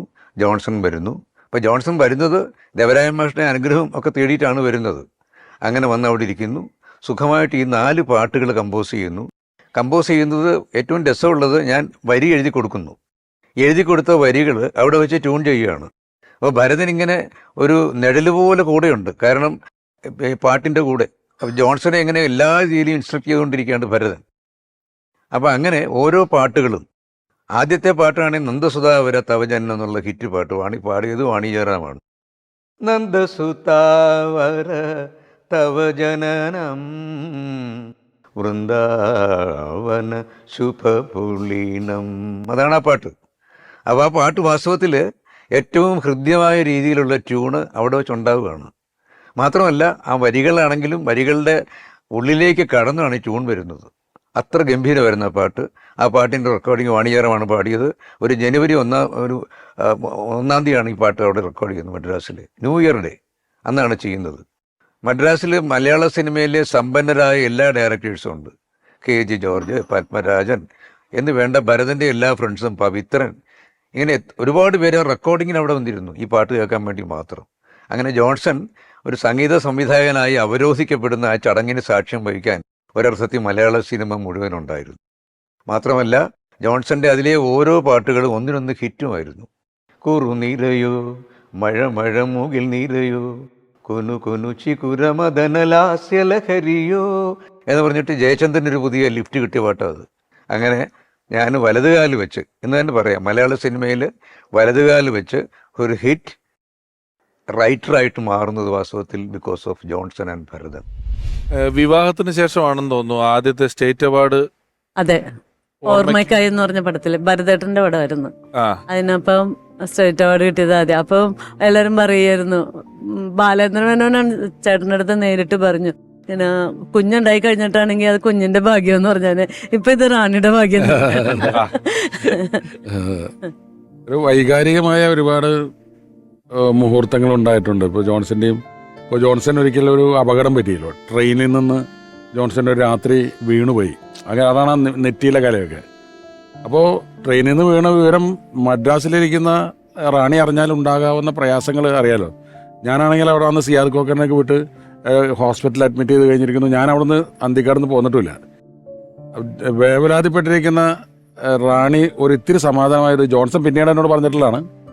ഞാൻ വിളിച്ചിരുന്നു റാണിയോട് പറഞ്ഞു, റാണി പേടിക്കാതിരിക്കുക, എന്തെങ്കിലും കൂടുതൽ വലിയ ഇഷ്യൂസ് ആണെങ്കിൽ ഞാൻ ഇവിടെ ഇരിക്കുന്ന റാണിക്ക് തോന്നുന്നുണ്ടോ? ഞാൻ അവിടെ ആയിരിക്കില്ലേ?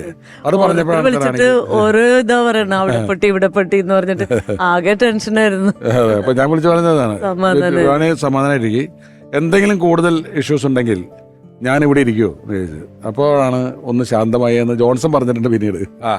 അല്ല, സത്യമാണ്, ഒരു സൗഹൃദമുള്ള സ്ഥിതിക്ക് നമ്മളവിടെ ഓടിയെത്തും എന്നുള്ളൊരു ബോധ്യമുണ്ടല്ലോ. ഏതെങ്കിലും ഒരു സ്പെഷ്യൽ പാട്ട് ഇന്നതാണ് ഇഷ്ടം എന്നൊക്കെ റാണി ആന്റിയോട് പറഞ്ഞിട്ടുണ്ടോ? ഏതെങ്കിലും ഒരു മ്യൂസിക് ഡയറക്ടർ എന്നുള്ള നിലയിൽ? അല്ലെ റാണി ആന്റിക്ക് വേണ്ടിയുള്ള പാട്ടുകൾ ചെയ്തിട്ട് ഞങ്ങളത് പിന്നെ സിനിമാ പാട്ടായിട്ട് കേട്ടിട്ടുണ്ടോ? അങ്ങനെയില്ല. എല്ലാ പാട്ടുകളും ചേട്ടൻ അങ്ങനെ ഇഷ്ടമായിരുന്നു. റാണി ആന്റി പറയുമായിരുന്നു ഏതെങ്കിലും ഒരു പാട്ട് എനിക്ക് ഇന്നതാണ് ഇഷ്ടം, അല്ലെങ്കിൽ ഇപ്പൊ വിവാഹത്തിന് മുമ്പ് ചെയ്ത പാട്ടുകൾ ഏതാ ഇഷ്ടം എന്ന് ചോദിക്കുമോ? അങ്ങനെയൊക്കെ ചെയ്തിട്ടുണ്ടോ? അങ്ങനെയൊക്കെ ചോദിക്കാറുണ്ട്. പിന്നെ ഞാൻ എല്ലാ പാട്ട് കേൾക്കുമ്പോ നല്ല പാട്ട് അങ്ങനെയായിരുന്നു പറഞ്ഞുകൊണ്ടിരുന്നത്. എനിക്ക് പാട്ട് പാടാനൊന്നും അറിയില്ല, കേൾക്കാൻ ഭയങ്കര ഇഷ്ടമായിരുന്നു. റാണേന്റെ ഏറ്റവും കൂടുതൽ കേട്ടിട്ടുള്ള പാട്ട് ഏതായിരിക്കും റാണേന്റെ? എന്റെ മൺവീണയിൽ എന്നുള്ള റാണി പലപ്പോഴും പറഞ്ഞു, എന്റെ മൺവീണയിൽ കൂടെ ഒരു മൗനം നേരം പുലരുമ്പോൾ എന്ന് പറയുന്ന സിനിമയിലെ ONV സാറിന്റെ വരികളാണ്. ജോൺസൺ മാസ്റ്റർ നമ്മളോടൊപ്പം ഇപ്പോൾ ഓർക്കുകയാണ് ഗായകനും സംഗീത സംവിധായകനുമായ നടേശ് ശങ്കർ. ജോൺസേട്ടൻ ഒരു ദിവസം അദ്ദേഹത്തിന് തൊണ്ടയ്ക്ക് സുഖമില്ലാതെ അദ്ദേഹം തന്നെ അദ്ദേഹത്തിൻ്റെ പാട്ട് പാടാറ്. ട്രാക്ക് പാടാൻ ആരെയും വിളിക്കാറില്ല. കാരണം എന്താണെന്ന് വെച്ച് കഴിഞ്ഞാൽ ഒരു പാട്ട് പറഞ്ഞു കൊടുത്താൽ കൃത്യമായിട്ട് പാടിയില്ലെങ്കിൽ അദ്ദേഹത്തിന് ദേഷ്യം വരും. അപ്പോൾ അദ്ദേഹം തന്നെ കയറി പാടുന്ന ഒരു രീതിയായിരുന്നു. ഒരു ദിവസം അദ്ദേഹത്തിന് തീരെ തൊണ്ടയ്ക്ക് സുഖമില്ലാതെ ഒരു പാട്ടുകാരൻ അന്വേഷിച്ച് രാജാമേട്ടൻ്റെ അടുത്ത് ചോദിച്ചു, ആരെ കൊണ്ട് അത്ര മണി പാടിക്കാതെ. അങ്ങനെ രാജാമേട്ടൻ എന്നെ പരിചയപ്പെടുത്തി ജോൺസേട്ടനെ. അങ്ങനെ ജോൺസേട്ടൻ്റെ പാട്ട് ആദ്യമായിട്ട് പാടുന്നത് എന്നും നന്മകൾ എന്ന് പറഞ്ഞ സത്യേട്ടൻ്റെ പടം, സത്യാനന്ദിക്കാരൻ സാറിൻ്റെ പടം, താരാഗണങ്ങൾക്ക് താഴെ എന്ന് പറഞ്ഞ പാട്ടാണ് ഞാൻ ആദ്യമായിട്ട് ജോൺസേട്ടൻ്റെ പാടിയത്. അവിടെ നിന്ന് അങ്ങോട്ട് അത് പ്രത്യേകത എന്താ വെച്ച് കഴിഞ്ഞാൽ ആ പാട്ട് പാടാൻ എന്നെ വിളിക്കുന്നത് ഞാൻ വേറൊരു സ്ഥലത്ത് റെക്കോർഡിങ്ങിന് പാടിക്കൊണ്ടിരിക്കുകയായിരുന്നു. ദേവേന്ദ്രൻ എന്ന് പറയുന്ന തമിഴിലൊരു മ്യൂസിക് ഡയറക്ടർ ഉണ്ട്. അദ്ദേഹത്തിൻ്റെ പാട്ട് പാടിക്കൊണ്ടിരിക്കുമ്പോൾ അവിടെ നിന്ന് എന്നെ വിളിച്ച് പ്രസാദ് ലാബ് സ്റ്റുഡിയോയിൽ കൊണ്ടുവന്ന് ഈ പാട്ട് പറഞ്ഞു തന്നിട്ട് പെട്ടെന്ന് പഠിച്ച് അരമണിക്കൂറിനുള്ളിൽ റെക്കോർഡിങ്ങും കഴിഞ്ഞു, പാട്ട് പഠനം കഴിഞ്ഞു, എല്ലാം കഴിഞ്ഞു. അപ്പോൾ ജോൺസേട്ടൻ പറഞ്ഞു, പിറ്റേ ദിവസം മുതൽ അദ്ദേഹത്തിൻ്റെ എല്ലാ പാട്ടുകളും, പിന്നെ അവിടെ നിന്നിട്ട് അദ്ദേഹത്തിൻ്റെ അവസാന കാലം വരയ്ക്കുള്ള ഒരുപാട് പാട്ടുകൾ എനിക്ക് പാടാൻ ഭാഗ്യം ഉണ്ടായിട്ടുണ്ട്. അപ്പോൾ അദ്ദേഹത്തിൻ്റെ ഓരോ റെക്കോർഡിങ്ങുകൾക്കും പാടുമ്പോൾ മധുരം ചെയ്യാൻ പ്രതിബന്ധു, മഞ്ചാടി മണി കൊണ്ടും മാണിക്കൂടം നിറഞ്ഞു, താരാഗണങ്ങൾക്ക് താഴെ, സ്നേഹാർത്ഥ സന്ധിക്ക് മീത്, അങ്ങനെയൊക്കെ ഒരുപാട് പാട്ടുണ്ട്. അദ്ദേഹം പാതിര, പാൽക്കടല്, അങ്ങനെ എണ്ണിയാ തീരില്ല എത്രയധികം പാട്ടുകൾ എനിക്ക് പാടാൻ ഭാഗ്യമുണ്ടായിട്ടുണ്ട് ജോൺസന്റെ. ഓർമ്മയിലെന്നും ജോൺസൺ മാസ്റ്റർ എന്ന ഈ പരിപാടിയിലേക്ക് ഞങ്ങളുടെ ക്ഷണം സ്വീകരിച്ചെത്തിയ മിൻമിൻ ചേച്ചി വളരെ നന്ദി. വന്നതിന് നിഷാദ് ഞാൻ നന്ദി പറഞ്ഞു കഴിഞ്ഞു. സത്യൻ സാർ, ഞാൻ ആമുഖത്തിൽ പറഞ്ഞതുപോലെ ടെലിവിഷൻ പരിപാടികളിലൊരു സാന്നിധ്യമേ അല്ല, വല്ലപ്പോഴും മാത്രം അത്ര സെലക്റ്റീവായി ചില സിനിമയുടെ ആവശ്യങ്ങളുമായി ബന്ധപ്പെട്ടല്ലാതെ സന്നിഹിതനാകാത്ത ഒരാളാണ്. ഞങ്ങൾ ഈ പരിപാടിയെക്കുറിച്ച് പറഞ്ഞപ്പോൾ ജോൺസൺ മാസ്റ്ററുടെ ഒരു എപ്പിസോഡാണെന്ന് അറിഞ്ഞപ്പോൾ അദ്ദേഹം ഇതിൽ വരാമെന്നേറ്റു. അദ്ദേഹത്തിന്റെ സാന്നിധ്യത്തിന് ഞങ്ങൾ നന്ദി പറയുന്നു. റാണി ആൻറ്റി ഒരുപക്ഷെ ടെലിവിഷൻ പ്രേക്ഷകർ അധികം കണ്ടിട്ടേ ഉണ്ടാവില്ല. ആദ്യം ഒരു അർദ്ധസമ്മതവും പിന്നീട് പൂർണ്ണ സമ്മതവും നൽകി ഈ പരിപാടിയിലേക്ക് റാണി ആൻറ്റിയും വന്നു. ഒരാരാധകർ എന്ന നിലയിലോ ആസ്വാദകർ എന്ന നിലയിലോ ഒക്കെ നമ്മൾ മലയാളികളായിട്ടാണ് ജനിച്ചിട്ടുള്ളതെങ്കിൽ ജോൺസൺ മാസ്റ്ററിൽ നിന്നോ അദ്ദേഹത്തിന്റെ പാട്ടിൽ നിന്നോ ഒക്കെ ഒളിച്ച് ജീവിക്കുക എന്ന് പറയുന്നത് ഏറെ ശ്രമകരമായ ജോലിയാണ്. എവിടെയെങ്കിലുമൊക്കെ പാട്ടായിട്ട് വരും, നമ്മൾ വീണ്ടും വീണ്ടും ഓർക്കും. നമ്മളെ സംബന്ധിച്ച് അവരെ നമ്മൾ ഓർക്കുകയാണ് ചെയ്യുന്നത്. കാരണം നമ്മൾ ആരാധകരാണ്, ആസ്വാദകരാണ്. എന്നാൽ സത്യൻ സാറിനെ പോലെയുള്ള സുഹൃത്തുക്കൾ അല്ലെങ്കിൽ റാണി ആൻറ്റിയെ പോലെ സ്വന്തമായുള്ളവർക്ക് അത് ഓർക്കേണ്ടതില്ല. അവർ മറക്കാത്ത കാര്യങ്ങളാണ് ഓരോന്നും. അതുകൊണ്ട് തന്നെ അവരുടെ അത്തരത്തിലുള്ള ഓർമ്മകളിലേക്ക് ഒരുപാട് യാത്ര ചെയ്യാതെ ഓർമ്മയിലെന്നും ജോൺസൺ മാസ്റ്റർ എന്ന ഈ പരമ്പര ഇവിടെ താൽക്കാലികമായി അവസാനിപ്പിക്കുകയാണ്. ക്ഷണം സ്വീകരിച്ചെത്തിയ ഓരോരുത്തരോടും ഹൃദയപൂർവ്വം നന്ദി ഈ അവസരത്തിൽ പറയുന്നു. നന്ദി. നമുക്ക് സൈൻ ചെയ്യാം. ഓക്കെ.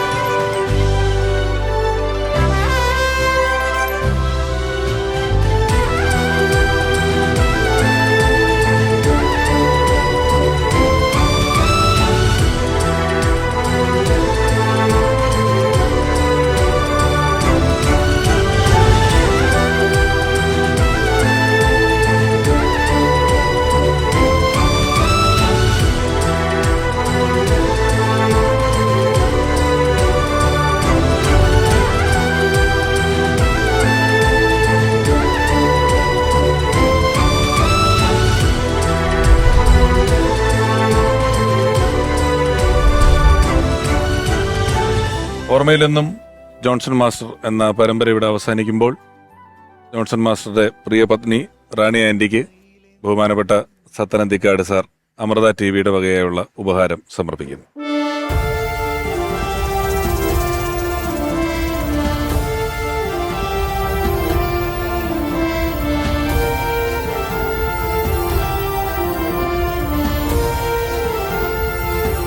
ഉള്ളിൽ ആമോദത്തിരകൾ ഉയർത്തുന്ന ഒരുപാട് മനോഹരങ്ങളായ ഗാനങ്ങൾ മലയാളിക്ക് സമ്മാനിച്ച പ്രിയപ്പെട്ട സംഗീത സംവിധായകൻ ജോൺസൺ മാസ്റ്ററുടെ ജീവിതത്തിലൂടെ, സംഗീതത്തിലൂടെ, സുഹൃത്തുക്കളിലൂടെ, സിനിമകളിലൂടെയൊക്കെയുള്ള ഒരു യാത്രയായിരുന്നു ഇന്നത്തെ എപ്പിസോഡ്.